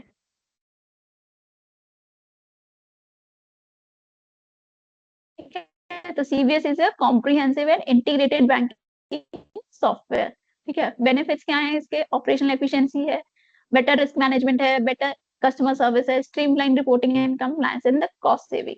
These are the benefits of your CBS adoption. क्या steps involve in CBS implementation में? सबसे पहले रिक्वायरमेंट एनालिसिस करोगे कि बैंक की क्या रिक्वायरमेंट है, then you will select a system कि कौन सा सॉफ्टवेयर तुम्हें चाहिए, फिर उस पर डेटा माइग्रेशन होगा, customization as per the need of the your bank. ठीक है, then training and testing, last is the go live and the post implementation support. ठीक है, गो लाइव में क्या है कि जो तुम्हारे एम्प्लॉयज हैं they will start using this system. ठीक है, पोस्ट इम्प्लीमेंटेशन में क्या है, जब वो सिस्टम तुम्हारे बैंक्स में स्टार्ट हो जाएगा, they are when your employ start using that system in the real scenario, उसके बाद जो भी उसमें जो भी ग्लिचेस आएंगे, ठीक है, उसके सपोर्ट सिस्टम है। अब चैलेंजेस क्या है? टेक्नोलॉजिकल चैलेंज है, then data security and privacy issues हैं। ठीक है, ऑपरेशनल डिस्ट्रप्शन हो सकता है। ठीक है, vendor selection and the management की किसका सॉफ्टवेयर तुम्हें लेना चाहिए, कौन सा ज्यादा तुम्हें कॉस्ट इफेक्टिव सॉफ्टवेयर पड़ेगा। These are some challenges of CBS. Now we have completed your banking institutions. ठीक है, बैंकिंग में हमने रिस्क सबसे पहले हमने क्या किया, bank types of banking institutions करे। ठीक है, उसके बाद हमने रिस्क करे, एनपीए हमने उसमें पढ़ा। ठीक है, उसके बाद हमने रिस्क में कैसे क्या क्या टाइप्स ऑफ रिस्क हैं, उसका कैसे मैनेजमेंट हो सकता है। ठीक है, ये सब हमने पढ़ा। Then comes your non banking institution. ठीक है, एनबीएफसीज। अब एनबीएफसीज में तुम्हारी 5 कैटेगरीज हैं। ठीक है, asset financing NBFCs, loan companies, investment companies, infrastructure finance companies and micro finance institutions.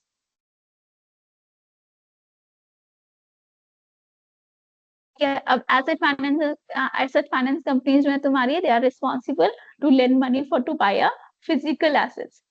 ठीक है, जो इन्वेस्टमेंट कंपनीज हैं दो लेंड मनी और बाय एसेट्स, वो क्या करते हैं, they invest in securities of other companies. ठीक है, अब तुम्हारी जो लोन कंपनीज हैं they are involve in lending loans and advances. ठीक है, इंफ्रास्ट्रक्चर फाइनेंस कंपनीज जो है they are responsible for the providing long term finance for the infrastructure projects. ठीक है, these are some of the example of your NBFCs.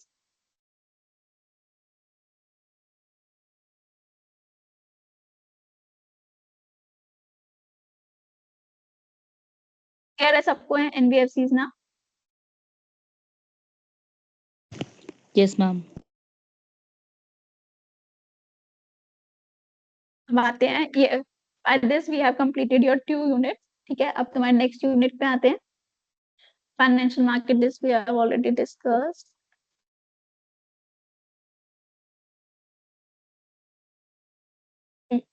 Then देखो types of financial market,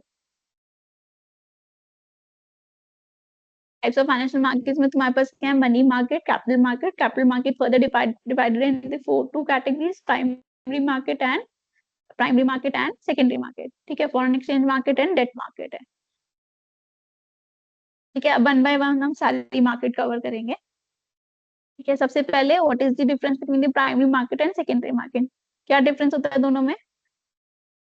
primary market जैसे IPO वगैरह हो गए ma'am, और secondary मतलब shares वगैरह जो हम ट्रेड करते हैं।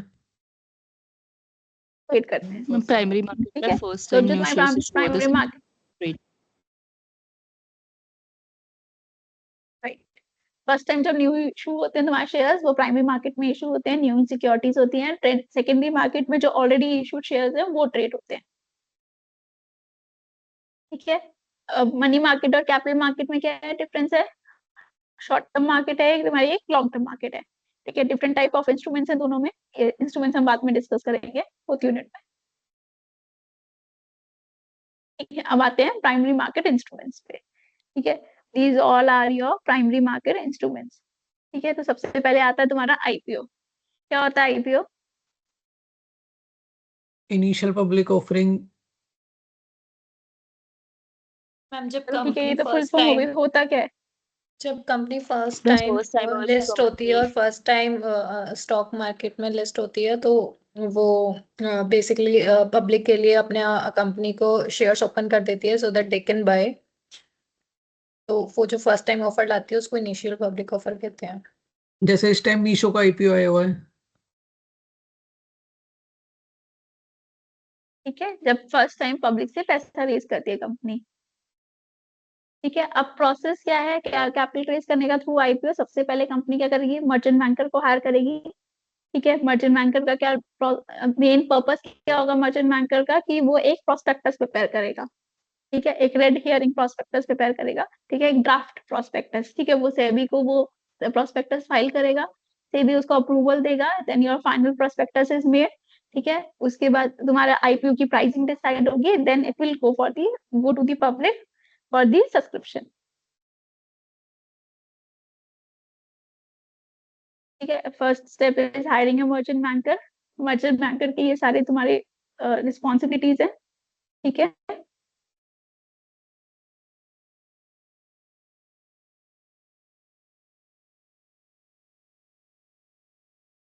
Then is the merchant banker तुमने हायर किया, merchant banker is responsible for making a draft red herring prospectus, ठीक है। अब इसको ड्राफ्ट रेड हियरिंग प्रोस्पेक्टस क्यों बोलते हैं? क्योंकि इसमें इस ऑन इट्स कवर पेज एक तुम्हारे रेड कलर में डिस्क्लेमर होता है कि the information in this prospectus is incomplete and subject to change, ठीक है। अब ये प्रोस्पेक्टस वो सेबी को फाइल करेगा, ठीक है। सेबी की जो भी ऑब्जर्वेशन होगी, ठीक है, वो after reviewing SEBI communicates their observation to the company which company has to incorporate in the offer documents, ठीक है। अब सेबी के पास 30 डेज होते हैं to process this draft prospectus, ठीक है। इसके बाद सेबी इस पे अपनी ऑब्जर्वेशन देगा, कंपनी उस ऑब्जर्वेशन को इनकॉर्पोरेट करेगी, ठीक है। उसके बाद आफ्टर इनकॉर्पोरेशन जो होगा, तुम्हारी ये जो ड्राफ्ट प्रोस्पेक्टस है वो सेबी अपनी वेबसाइट पे डिस्प्ले कर देगा फॉर दी पब्लिक कमेंट्स, ठीक है। पब्लिक के जो भी कमेंट्स होंगे उसको merchant banker is responsible to clear those comments, ठीक है। और वो कमेंट्स क्लियर करने के बाद अगेन ये जो तुम्हारा प्रोस्पेक्टस है सेबी के पास प्लेस होगा, then after that your final prospectus is made, ठीक है। पब्लिक इशू के तुम्हारे 3 रूट्स होते हैं कंपनी के पास, ठीक है।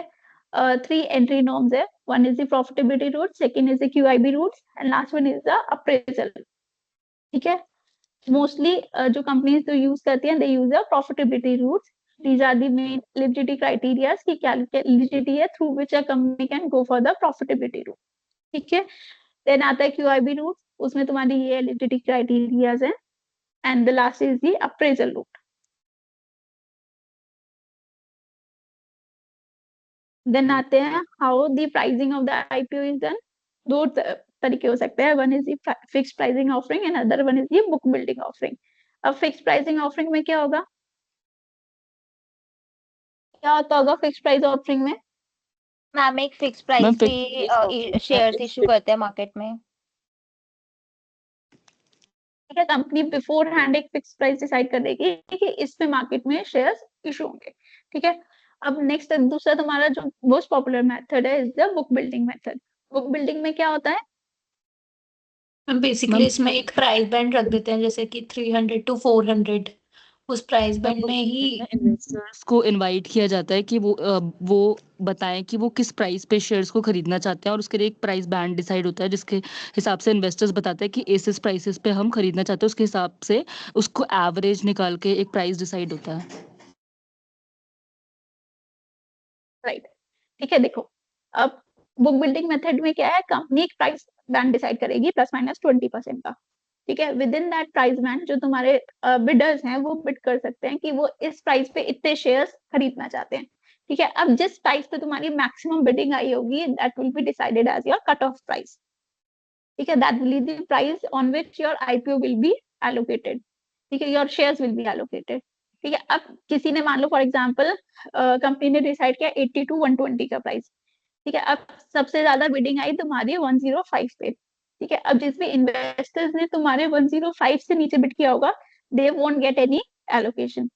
ठीक है, उनको कोई भी अलॉटमेंट नहीं होगा। जिसने 105 से ऊपर अलॉटमेंट किया होगा, 105 से अमाउंट कोट किया होगा, उन सबको अलॉटमेंट होगा।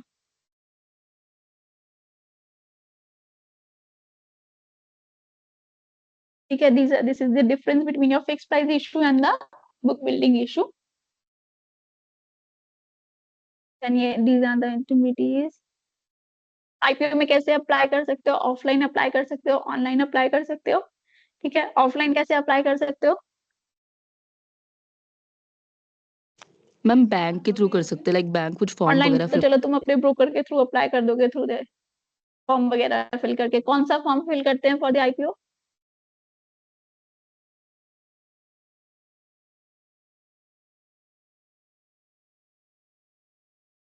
बताओ मैम कौन सा अज़बा फॉर्म फिल करते हो? ASB, ma'am ASBA application supported by block a money. ASBA का फॉर्म फिल करते हो, application supported by blocked amount. ठीक है, अब अजबा में क्या है कि जो भी तुम बैंक में ये फॉर्म फिल करके दोगे, ठीक है, फॉर्म फिल करके क्या होगा, बैंक तुम्हारी बिहाफ पे वो जो भी तुम्हारे तुमने लॉट जितने भी लॉट का तुमने प्लेस किया होगा ऑर्डर, वो बुक करेगा। ठीक है, उतना ही अमाउंट तुम्हारे अकाउंट में ब्लॉक हो जाएगा, काइंड ऑफ लीन हो जाएगा। ठीक है, you won't be able to use that amount. ठीक है, अगर तुम्हें अलॉटमेंट हुआ, ठीक है, तो वो अमाउंट तुम्हारे बैंक अकाउंट में से डिडक्ट हो जाएगा। अलॉटमेंट अगर नहीं हुआ, देन वो अमाउंट तुम्हारे अकाउंट में अनब्लॉक हो जाएगा। क्लियर है सबको? Yes ma'am. Yes ma'am. Yes ma'am. ठीक है, these are the reservation for the different categories कि रिटेल इन्वेस्टर्स को 35% है, एचएनआईएस को 5%, क्यूआईबीज को 50%। ठीक है, देन आते हैं नेक्स्ट इंस्ट्रूमेंट पे। नेक्स्ट इंस्ट्रूमेंट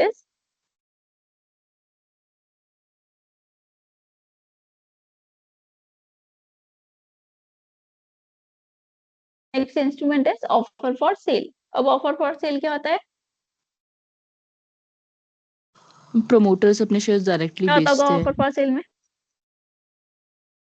प्रमोटर्स अपने शेयर्स डायरेक्टली मार्केट में सेल करते to the public.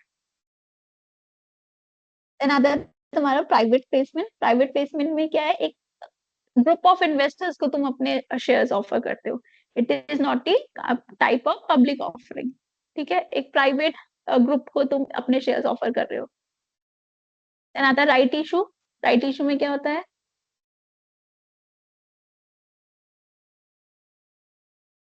Ma'am existing share holders को राइट दिया जाता है कि वो कम प्राइसेस में शेयर्स को खरीद सकते हैं, कुछ प्रोपोर्शन में।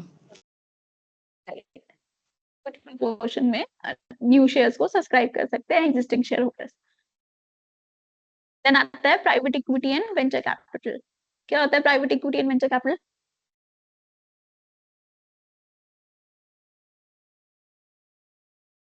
मैम प्राइवेट जो कंपनीज होती है उसकी अगर कुछ इन्वेस्टर्स होते हैं, ग्रुप ऑफ इन्वेस्टर्स होते हैं, वो शेयर्स में पैसा इन्वेस्ट करते हैं तो प्राइवेट इक्विटी होती है।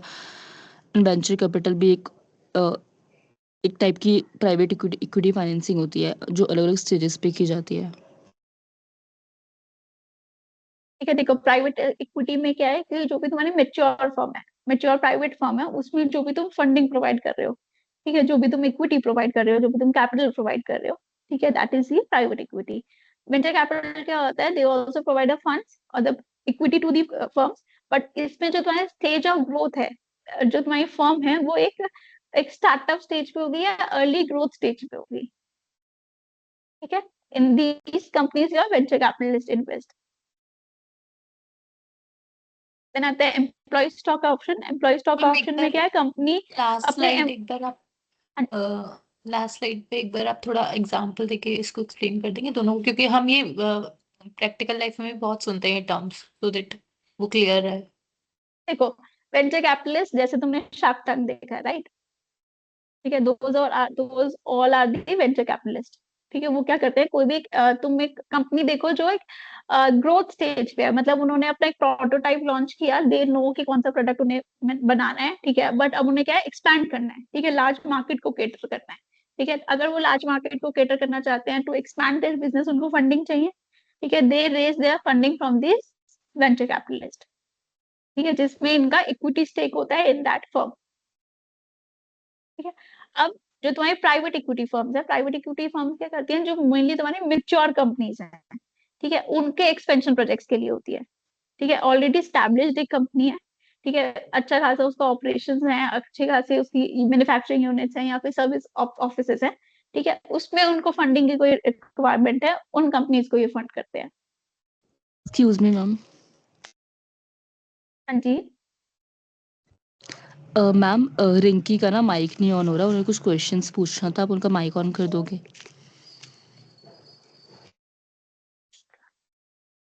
सेकेंड।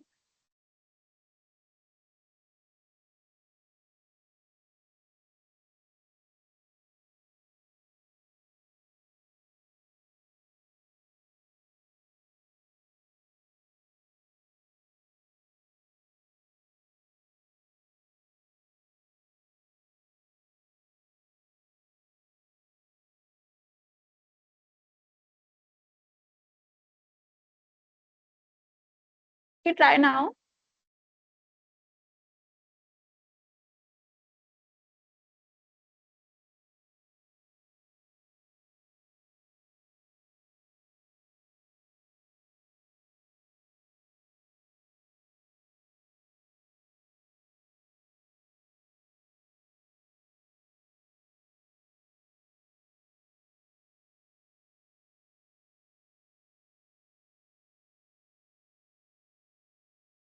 तो एक बार रिंकी से हो पा रहा, नहीं हो पा रहा?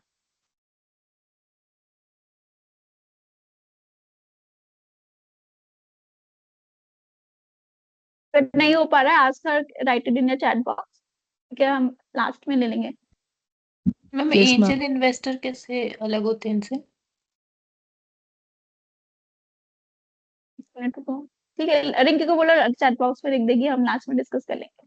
ठीक है, coming to your question Anu, angel investors, देखो एंजल इन्वेस्टर्स क्या होते हैं, जो सीड फंडिंग करते हैं, बिल्कुल मतलब तुम्हारा जो आइडिया है that is at the Inception stage. ठीक है, you just got an idea कि मैं ये करना चाहती हूँ। ठीक है, तुम्हारे पास कोई एक फुल प्रूफ प्लान नहीं है, कोई तुम्हारे पास प्रोटोटाइप नहीं है। ठीक है, उस स्टेज पे जो फाइनेंस करते हैं दो ज्यादा एंजल इन्वेस्टर्स, कि उन्होंने तुम्हारे आइडिया को फंडिंग करी है। तो मैम वो तो प्रमोटर भी हम उन्हीं को बोलते हैं ना? देखो प्रमोटर्स तो ये हो गया, जैसे अब एंजल इन्वेस्टर्स मानो कि तुम, प्रमोटर्स क्या है, जिन्होंने वो फर्म स्टार्ट करी है, ठीक है, जिनका वो आइडिया था, ठीक है, वो अपनी भी खुद कुछ कैपिटल लेके रहेंगे। फॉर एग्जांपल मेरे को कोई बिजनेस सेटअप करना है, I have a very brilliant idea, ठीक है, बट मेरे पास फंडिंग के लिए आई हैव ओनली, मेरे को टोटल इन्वेस्टमेंट चाहिए मान लो 10 लाख की। You're not ठीक है, मेरे audible, पास ma'am. सिर्फ 2 लाख रुपए, ठीक है, उसके साथ तो मैं अपना बिजनेस नहीं, हाँ जी, उसके साथ तो मैं अपना बिजनेस स्टार्ट नहीं कर सकती। I need a major chunk of 80 lakhs, 8 lakhs from the other person. ठीक है, अब जो ये मेरा आइडिया है, अभी मेरे पास फंडिंग तो मेरी खुद की तो 2 lakhs की है, ठीक है, बट मेरे को 8 लाख की फंडिंग और चाहिए, राइट? तो ये जो Yes, ma'am. 8 लाख की फंडिंग मेरे को देंगे, those are the angel investors. Ma'am term हम बेसिकली उनको एंजल इन्वेस्टर बोल रहे हैं, but they are also the equity share holders. है तो इक्विटी शेयर होल्डर्स ही वो भी।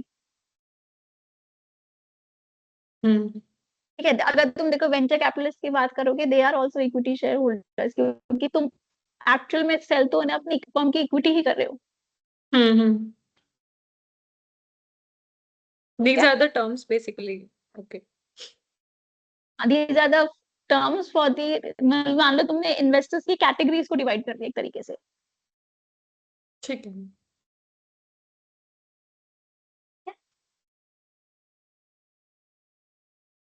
Employ stock option we have already discuss कि एम्प्लॉयज को तुम ऑप्शन देते हो to become a part of equity. Then आता है डिसइन्वेस्टमेंट. क्या होता होगा डिसइन्वेस्टमेंट? एक पॉपुलर केस देखा है अभी आजकल तुमने रिसेंट में, मतलब डिसइन्वेस्टमेंट का. एयर इंडिया का है, जैसे गवर्नमेंट ने स्टेक एयर अपना. इंडिया का होगा, राइट. LIC का हो गया. ठीक है. डिसइन्वेस्टमेंट क्या है? जहां पे company are selling their major stakes in the company और द सब्सिडीज, जहां पे गवर्नमेंट अपना मेजर स्टेक रिड्यूस करती है. ठीक है. अब ये by this we have completed your primary market instrument. अभी तक कोई डाउट है किसी को? No ma'am. पिंकी ने अपना डाउट लिखा. मैम इसको दोबारा रिपीट करो एक बार, डिसइन्वेस्टमेंट को. डिसइन्वेस्टमेंट क्या है? जहां पे गवर्नमेंट अपना मेजर स्टेक रिड्यूस कर रही है. ठीक है. जब फॉर एग्जांपल तुमने देखा LIC में, ठीक है, एयर इंडिया हो गया, इसमें क्या है कि गवर्नमेंट ने जो अपनी शेयर होल्डिंग थी वो पब्लिक में ऑफर कर दी फॉर दी सब्सक्रिप्शन.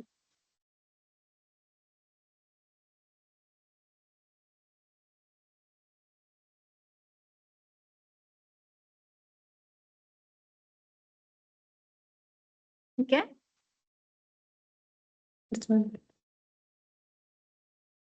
नेक्स्ट आते हैं हम सेकेंडरी मार्केट में.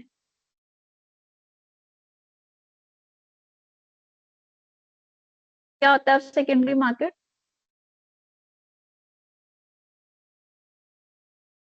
शेयर मार्केट वगैरह होती है मैम, इसके अंदर सारी जो हम बायर सेलर आपस में ट्रेड करते हैं. आस्क और बिड. मैम सेकेंडरी मार्केट में हम डायरेक्ट कंपनी से शेयर्स नहीं खरीदते हैं. जो ऑलरेडी किसी ने शेयर्स परचेज कर लिए होते हैं उन्हें खरीदते हैं. इसका मतलब इसमें कंपनी न्यू फंड्स रेज नहीं करती है, सिर्फ ट्रेडिंग होती है. ठीक है. जो भी तुम्हारे प्रीवियसली IPO में जो तुम्हारे प्राइमरी मार्केट में शेयर इशू हुए हैं उनकी ट्रेडिंग तुम्हारी सेकेंडरी मार्केट में होती है. ठीक है. अब मेन फंक्शंस क्या है तुम्हारे सेकेंडरी मार्केट का? First is liquidity. ठीक है. लिक्विडिटी में क्या है कि तुम अपने इजिली शेयर तुमको बाय एंड सेल कर सकते हो. प्राइस डिस्कवरी में तुम्हारा क्या है? जो तुम्हारे शेयर्स का प्राइस है that is decided from the demand and supply of the shares in the market. ठीक है. You have a different investment possibilities. तुम अलग अलग शेयर्स में इन्वेस्ट कर सकते हो. कैपिटल फॉर्मेशन, ठीक है, for the company. Then is the risk diversification. तुम डिफरेंट सिक्योरिटीज में इन्वेस्ट करके अपने रिस्क को रिड्यूस कर सकते हो. And last is economic development.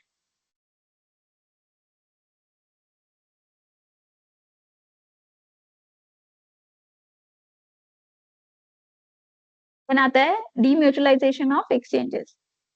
क्या होता था डीम्यूचुअलाइजेशन ऑफ एक्सचेंजेस में?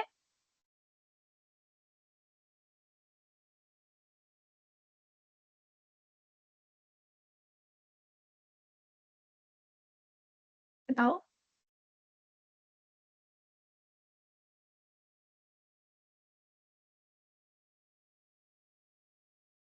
No idea.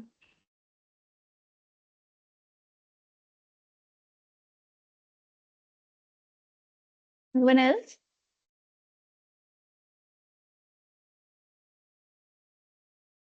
तो डीम्यूचुअलाइजेशन में क्या है? जो अर्लियर तुम्हारे स्टॉक एक्सचेंजेस थे वो एक group of brokers he operate करते थे. ठीक है. तो आप उसके बाद क्या हुआ, इन्होंने क्या किया कि तुम्हारे स्टॉक एक्सचेंज को डीम्यूचुअलाइज किया. मतलब जो तुम्हारे ओनर्स हैं और जो तुम्हारे मैनेजमेंट है दे शुड बी डिफरेंट. ठीक है. जो तुम्हारे ब्रोकर्स हैं वो तुम्हारे स्टॉक एक्सचेंज को नहीं चलाएंगे क्योंकि they will work in their own interest. ठीक है. तो डीम्यूचुअलाइजेशन में क्या हुआ? It's idea of converting your mutual organization which is owned by the members into a company which is owned by our shareholders.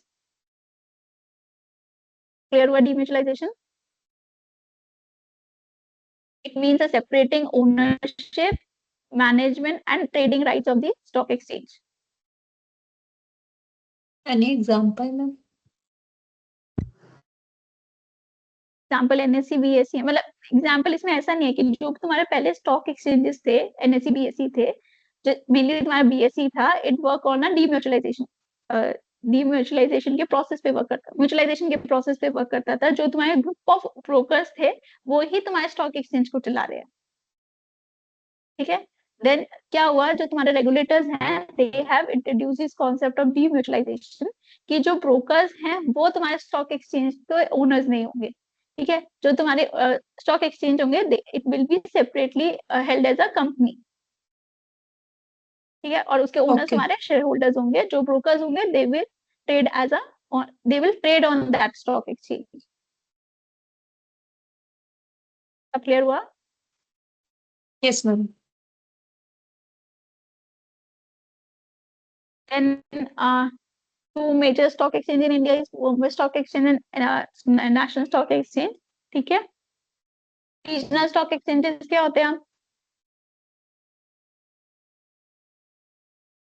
Regional stock exchange क्या होते हैं? They operate in some local और द रीजनल लेवल, ठीक है। उनकी जो jurisdictions है या फिर ऑपरेटिंग एरिया तुम बोल सकते हो, it is limited to some geographical area, ठीक है। की कैरेक्टरिस्टिक्स क्या है? उनका लोकल फोकस होता है, एक सिंगल एरिया के लिए ऑपरेट करते हैं, ठीक है। They have some relaxed listing requirement, ठीक है। उनके ट्रेडिंग मैकेनिज्म इतने डिजिटलाइज नहीं होते, ठीक है। Two most popular regional stock exchange in India are Calcutta Stock Exchange and Metropolitan Stock Exchange. Then आते तुम्हारे इंटरनेशनल स्टॉक एक्सचेंजेस। अब इंटरनेशनल स्टॉक एक्सचेंजेस क्या होते होंगे? इसके इनके नाम तो सबने सुने, नेस्डेक वगैरह। NASDAQ वगैरह, पर होते क्या है? क्यों उनको इंटरनेशनल बोलते हैं?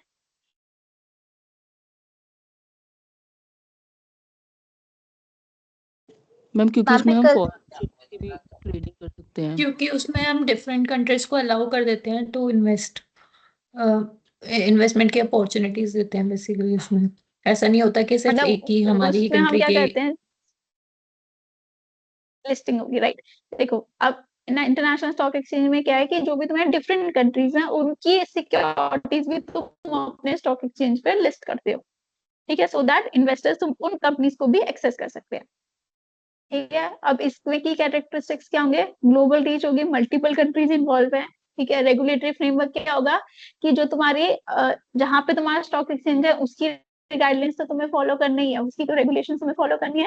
अपार्ट फ्रॉम दिस, जहाँ की वो कंट्री है, जहाँ की वो कंपनी है, जिस भी कंट्री की वो कंपनी है, वहां की भी तुम्हें गाइडलाइंस फॉलो करनी पड़ेगी। ट्रेडिंग मैकेनिज्म ज्यादा मॉडर्नाइज ट्रेडिंग मैकेनिज्म होते हैं, ठीक है। एग्जाम्पल क्या हो गया तुम्हारे नेशनल इंटरनेशनल स्टॉक एक्सचेंज के? NYSE हो गया, London stock exchange, NASDAQ, these all are the example of international stock exchange. Then आते हैं हम स्टॉक इंडेक्सेस पे। क्या होते हैं स्टॉक इंडेक्स?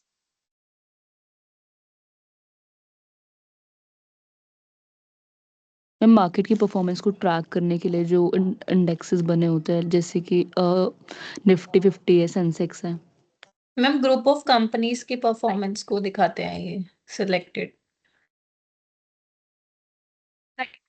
फॉर एग्जाम्पल जैसे निफ्टी 50 है, सेंसेक्स है, ठीक है। निफ्टी 50 में क्या है? It is a group of 50 companies, ठीक है। उन 50 कंपनीज की परफॉर्मेंस को वो ट्रेस करता है, ठीक है। अगर उसके ग्रुप में वो जो 50 कंपनीज है अगर अच्छा परफॉर्म करेंगी, then the value of Nifty 50 will go up, ठीक है। अगर वो कंपनी बेकार परफॉर्म करेंगी, then the value of Nifty 50 will go down, ठीक है। तो it work as an indicator of the performance of those 50 companies, ठीक है। अब ऐसे तुम्हारा निफ्टी 100 है, तो निफ्टी 100 में क्या है? तुम्हारी 100 कंपनीज का ग्रुप है। निफ्टी 500 है, निफ्टी 200, निफ्टी 200 में 200 कंपनीज का तुम्हारा ग्रुप है, ठीक है। अब ये जो तुम्हारे ग्रुप तुम्हें कंपनीज का बना दिया, they work as a indicator of your stock market, ठीक है। अगर स्टॉक मार्केट अच्छा परफॉर्म कर रही है, दोज ऑल कंपनीज भी वो भी अच्छा परफॉर्म करेंगी, ठीक है। तो तुम्हारी मार्केट परफॉर्मेंस को इंडिकेट कर रहा है वो ओवरऑल, ठीक है। Yes ma'am.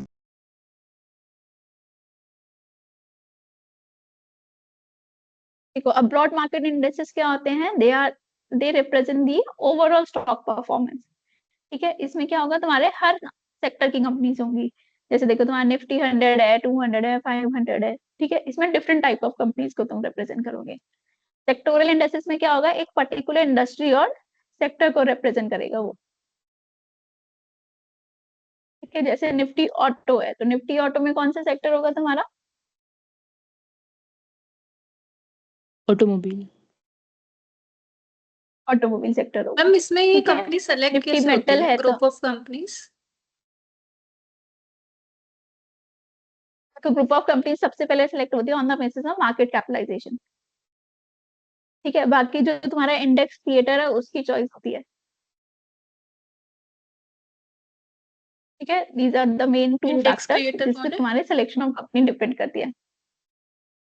एनएसई की होता है, जैसे जो स्टॉक एक्सचेंज है, they are the stock index creators, वहां पे जो भी तुम्हारे मैनेजमेंट होगी वो रिस्पॉन्सिबल होगी। ठीक है, वो मार्केट कैप के बेसिस पे डिसाइड करेगी। कंपनी खुद अपने आप को उस फंड में लाना, इंडेक्स फंड में लाना, मतलब बेसिकली उस ग्रुप का पार्ट बनाना चाहती है, या only they decide? They decide.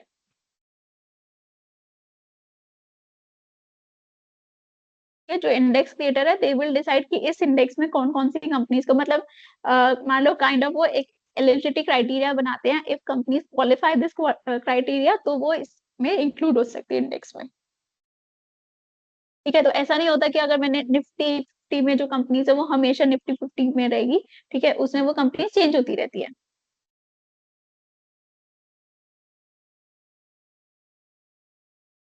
ठीक है, यस मैम। बनाते तुम्हारे थीमेटिक इंडेक्सेस। थीमेटिक इंडेक्सेस में क्या है, तुम्हारे एक थीम बेस्ड उस पे तुम इंडेक्सेस बनाओगे। जैसे तुमने निफ्टी कमोडिटी बनाया, निफ्टी एनर्जी बनाया। ठीक है, तो जितनी भी तुम्हारी कमोडिटीज की फॉर्म्स होंगी तुम उसको इंक्लूड करोगे। ठीक है, तुमने निफ्टी मिड कैप लिक्विड 15 बनाया। ठीक है, निफ्टी इंफ्रास्ट्रक्चर बनाया। ठीक है, ये थीम बेस्ड तुम्हारी क्लासिफिकेशन हो। देन आते हैं how the stock index is created. ठीक है, अब सबसे पहले तुम्हारा दो कॉन्सेप्ट है इसमें, तुम्हारा full market capitalization and free float market capitalization. ठीक है, free total market, full market capitalization में क्या होगा, you will calculate your total market capitalization कि कितने number of share outstanding of the company into उसका शेयर प्राइस। ठीक है, तो ये क्या आ जाएगा तुम्हारा टोटल मार्केट कैप। अब मान लो तुम्हारी निफ्टी 50 है। ठीक है, तो निफ्टी 50 में 50 फर्म्स है। ठीक है, उन 50 कंपनीज में हर फर्म का कितने शेयर आउटस्टैंडिंग है इनटू उसका मार्केट प्राइस। ठीक है, तो तुम सारी फर्म का एक करंट मार्केट कैप कैलकुलेट करोगे। ठीक है, डिवाइडेड बाय इस base market cap into the base index value. Clear हुआ फॉर्मूला, इंडेक्स वैल्यू कैसे कैलकुलेट होगी? Yes ma'am. For example in the index you have 3 companies. ठीक है, ये उनकी शेयर्स आउटस्टैंडिंग है, ये उनके प्राइसेस हैं। तो फुल मार्केट कैप क्या हो जाएगा, this into this, this into this and this into this. ठीक है, तो तुम्हारी टोटल मार्केट कैप आ गई 26,000 की। ठीक है, बेस ईयर की मार्केट कैप थी तुम्हारी 13,000। बेस ईयर क्या होगा, जहां पे जिस ईयर पे तुम्हारा इंडेक्स स्टार्ट हुआ। ठीक है, जिस ईयर में तुम्हारा इंडेक्स लॉन्च हुआ। ठीक है, तो बेस ईयर का मार्केट कैप था तुम्हारा 13,000। ठीक है, और बेस ईयर की इंडेक्स वैल्यू थी 1000। तो तुम्हारी इंडेक्स वैल्यू आज की डेट में कितनी हो जाएगी, 2000।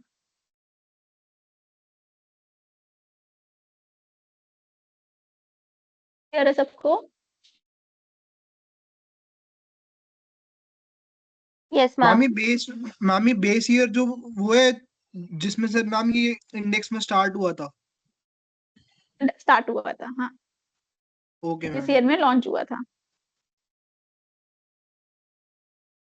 ठीक है, देन आता है फ्री फ्लोट मार्केट कैपिटलाइजेशन। और फ्री फ्लोट मार्केट कैपिटलाइजेशन में क्या है, मतलब from the full market capitalization you will calculate only those share जो तुम्हारे पब्लिक में अवेलेबल है। ठीक है, अब पब्लिक में अवेलेबल वही शेयर इसमें इंक्लूड होंगे। यू विल नॉट इंक्लूड जो भी शेयर्स तुम्हारे प्रमोटर्स के पास हैं। ठीक है, जो भी शेयर्स तुम्हारे एम्प्लॉइज के पास हैं, वो सारे शेयर्स इसमें से तुम एक्सक्लूड कर दोगे। ठीक है, तो इसमें इंडेक्स वैल्यू कैसे कैलकुलेट होगी, current total free float market cap divided by the base market cap and base index value. अब इसमें भी तुम्हारे इंडेक्स में 3 कंपनीज हैं, ठीक है, फुल मार्केट कैप की वैल्यू है। अब फ्री फ्लोट फैक्टर तुम्हारा इतना है, ठीक है, for the A company free float कितना है तुम्हारा 60%, ठीक है, तो फ्री फ्लोट मार्केट कैपिटलाइजेशन कितना आ जाएगा तुम्हारा 6000। ऐसे तुमने बाकी दोनों कंपनी से कैलकुलेट किया 4000 एंड 4200, तो total free float market cap कितना आ गया 14200, ठीक है, उसको बेस ईयर के मार्केट कैप से मल्टीप्लाई करोगे and multiplied by your, divide करोगे बेस ईयर के मार्केट कैप से एंड मल्टीप्लाई करोगे by the base index value, ठीक है, तो तुम्हारे यहाँ पे क्या वैल्यू आ जाएगी 2000 index value using your free float market capitalisation.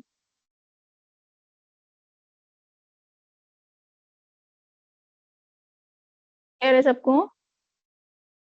Yes ma'am.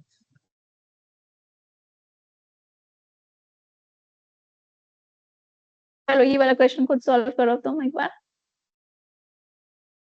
Total outstanding shares हैं 10 करोड़, ठीक है, करंट मार्केट प्राइस पर शेयर इज 200, प्रोमोटर होल्डिंग है 60% एंड फ्री फ्लोट फैक्टर है तुम्हारा, फ्री फ्लोट होल्डिंग है 40%, ठीक है, तो फुल मार्केट कैपिटलाइजेशन कितनी हो जाएगी 2000 इज इनटू दिस, ठीक है, और फ्री फ्लोट मार्केट कैपिटलाइजेशन निकालना होगा तो कितना हो जाएगा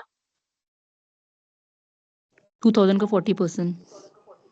2000 का 40%, इट्स वेरी इजी।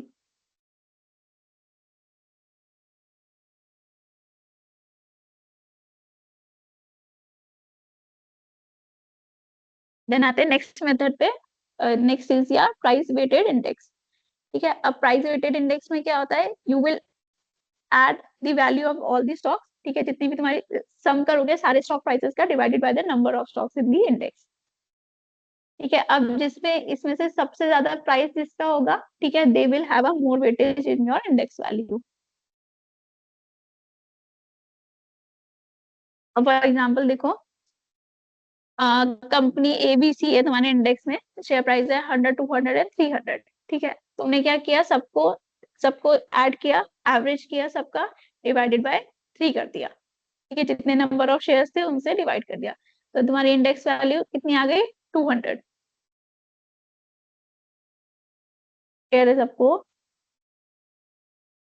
अगर ma'am. बाद में तुम्हारा प्राइस चेंज होता है, एक कंपनी का प्राइस तुम्हारा हो गया 120, ठीक है, बी कंपनी का प्राइस तुम्हारा हो गया 220 एंड नेक्स्ट तुम्हारा इसका प्राइस जो है सी कंपनी का इट इज सेम, ठीक है, फिर अगेन क्या करोगे, सबको ऐड करोगे, डिवाइड बाय 3 करोगे, sum of the market price all the shares divided by the number of shares, ठीक है, तो डिवाइड बाय 3 करा, तुम्हारी इंडेक्स वैल्यू कितनी आ गई 13.33। प्राइस वेटेड इंडेक्स क्लियर है सबको? Yes ma'am. नेक्स्ट आता है फिर तुम्हारा इक्वल वेटेड इंडेक्स। अब प्राइस वेटेड इंडेक्स में क्या ड्रॉबैक था तुम्हारा कि जिसका ज्यादा मार्केट प्राइस होगा that will have a more influence on your index value, ठीक है, अब इक्वल वेटेड इंडेक्स में क्या कर दिया, you have given a similar weightage, same weightage to all your stocks in the index, ठीक है, तो अब इसमें क्या करोगे, on the you will take a average of all percentage changes. For example देखो, तो डे 1 में तुम्हारे प्राइसेस इतने थे, डे 2 पे इतने थे, तुमने क्या किया, you will calculate a percentage change in the price, ठीक है, अब परसेंटेज चेंज का जो तुम्हारा परसेंटेज चेंज आया है तुम उसका एवरेज निकालोगे,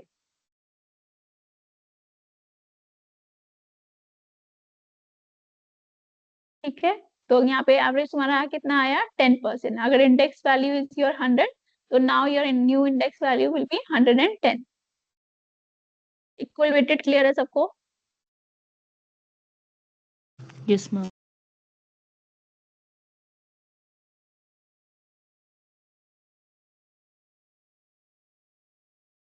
चलो एक एग्जांपल करते हैं। फॉर एग्जांपल स्टॉक ए है जिसका शेयर प्राइस है 3, ठीक है, then you have 30 shares of this stock in your index, ठीक है, तो तुम्हारी मार्केट वैल्यू कितनी हो गई, contribution of stock A in your index is of ₹90, ठीक है, total market value of your index is 660, ठीक है, तो ए का कितना कंट्रीब्यूशन है तुम्हारा 13.6% का, ठीक है, अब if your base value is 100, ठीक है, तो तुम्हारी स्टॉक तुम्हारी बेस वैल्यू अगर 100 है तो तुम्हारी स्टॉक की इंडेक्स वैल्यू कितनी आ जाएगी?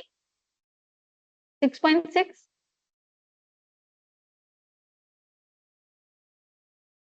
क्लियर हुआ सबको यहाँ तक? This is the total market value. Base value तुम्हारी 100 थी, बेस इंडेक्स वैल्यू तुम्हारी है।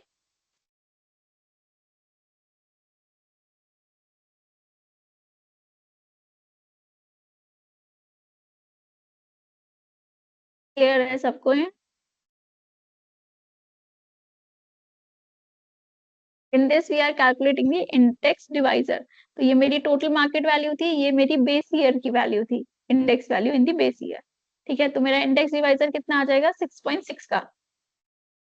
ठीक है, यस मैम। अब अगर नेक्स्ट डे अगर मेरी मार्केट वैल्यू डे 1 पे 660 थी, ठीक है, अगर नेक्स्ट डे मेरी total market value of all the securities in the index 680 हो जाती है, तो माय डिवाइजर इज 6.6। ठीक है, तो मेरी इंडेक्स वैल्यू कितनी हो जाएगी? 103। ठीक है, अगर डे 3 पे वैल्यू मेरी टोटल मार्केट वैल्यू 6.75 है, 675 है, तो डिवाइजर मेरा 6.6 का, नेक्स्ट डे मेरी इंडेक्स वैल्यू कितनी हो जाएगी? 102।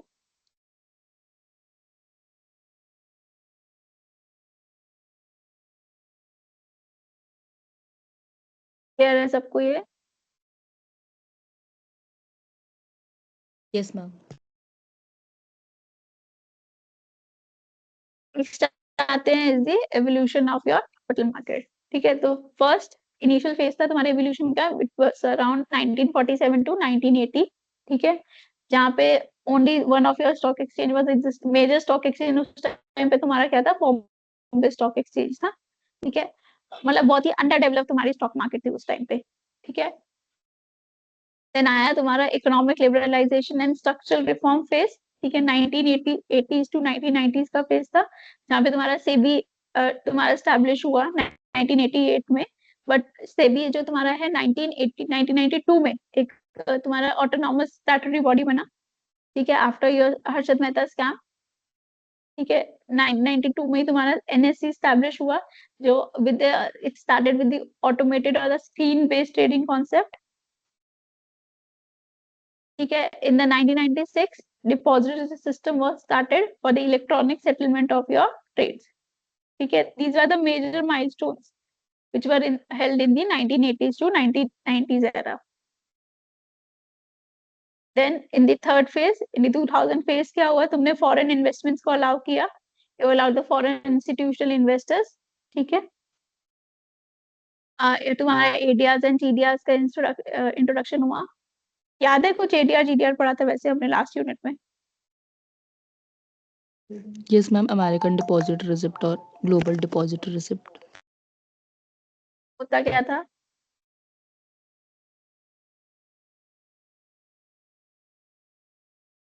तो कोई लास्ट यूनिट में डिस्कस करेंगे फिर से। ठीक है, तो थर्ड फेज पे क्या हुआ? तुम्हारे फॉरेन इन्वेस्टमेंट्स अलाउ हुई। ठीक है, इन दी लास्ट फेज, ठीक है, लास्ट फेज में क्या हुआ? तुम्हारे न्यू प्रोडक्ट इंट्रोड्यूस हुए, तुम्हारे REITs इंट्रोड्यूस हुए, इंफ्रास्ट्रक्चर इन्वेस्टमेंट ट्रस्ट इंट्रोड्यूस हुआ इन 2014। ठीक है, यूपीआई इंटरफेस इंट्रोड्यूस किया 2016 में, डायरेक्ट मार्केट एक्सेस का कॉन्सेप्ट आया, देन ऑर्गेनिक ट्रेडिंग का कॉन्सेप्ट आया। डायरेक्ट मार्केट एक्सेस में क्या है? जो तुम्हारे इन्वेस्टर्स हैं they can put their order directly into the order book of your stock exchange. ठीक है, इसमें जो ब्रोकर्स हैं उसको उन्होंने रिमूव कर दिया from their transaction. Then is the technology phase, digitalization का फेज है लास्ट फेज, जहाँ पे फिनटेक इनोवेशंस आए, robo advisory services, cloud peer to peer lending हुआ तुम्हारा। ठीक है, मेनली जो तुम्हारा लास्ट फेज है it is the phase of digitalisation.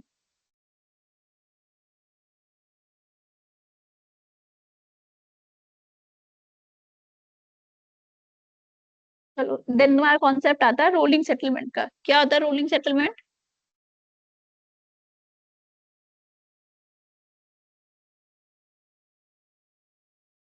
तुम स्टॉक एक्सचेंज पे ट्रेड करते हो, क्या जिस दिन तुमने ऑर्डर प्लेस किया उसी दिन तुम्हारी ट्रांजैक्शन एग्जीक्यूट हो जाती है? No ma'am. ठीक है, इट टेक्स सम टाइम। ठीक है, T+2 में सेटलमेंट होती है। ठीक है, अगर तुमने आज कोई ऑर्डर प्लेस किया या फिर तुमने कुछ भी ऑर्डर प्लेस किया to buy shares of some ABC companies, ठीक है, वो एबीसी कंपनी के शेयर्स तुम्हारे आज के दिन में तो तुम्हारे डीमैट अकाउंट में क्रेडिट नहीं होंगे। ठीक है, क्या होगा, it will take some time. ठीक है, तो वो टाइम क्या है, it is the time of your rolling settlement, कि एक तुम्हारा ट्रेड डेट है जहाँ पे तुमने अपनी ट्रांजैक्शन तुमने अपना ऑर्डर प्लेस किया, एक तुम्हारी सेटलमेंट डेट होगी जहाँ पे तुम्हारे अकाउंट सेटल हुए। सेटल होने का क्या मतलब है कि अगर तुमने कोई परचेज ऑर्डर प्लेस किया है तो तुम्हारे अकाउंट से फंड डिडक्ट होंगे एंड तुम्हारे अकाउंट में जो भी सिक्योरिटीज है वो क्रेडिट होगी। ठीक है, इनिशियली इंडिया में कोई भी अगर तुम ट्रेड कर रहे हो, it takes around a time of T+5 days, your trade date plus additional 5 working days. ठीक है, नाउ अभी इन्होंने क्या किया है, it has been reduce from T+3, पहले T+5 से T+3 पे आया, T+2 पे आया, now presently it is on a T+1। ठीक है, कुछ सिक्योरिटीज में they have also allowed a T+0 settlement, मतलब सेम डे पे सेटलमेंट हो जाएगा। सेटलमेंट का मतलब समझ आया? कि जब जैसे फॉर एग्जांपल तुमने कोई परचेज ऑर्डर प्लेस किया है तो उसका सेटलमेंट का क्या मतलब है, that you are getting the shares in your demat account and amount is deducted from your bank account.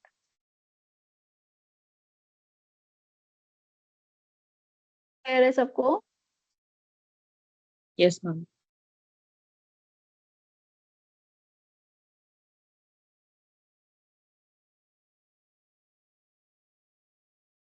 we'll start this in after break। ठीक है, 2 o'clock स्टार्ट करते हैं हम। Okay ma'am. Okay, ma'am. Thank you. Thank you ma'am.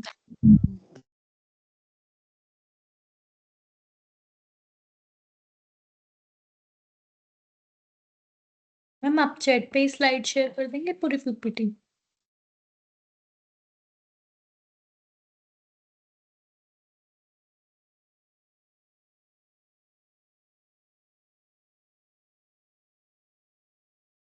Madam 1:30 पे कर देना।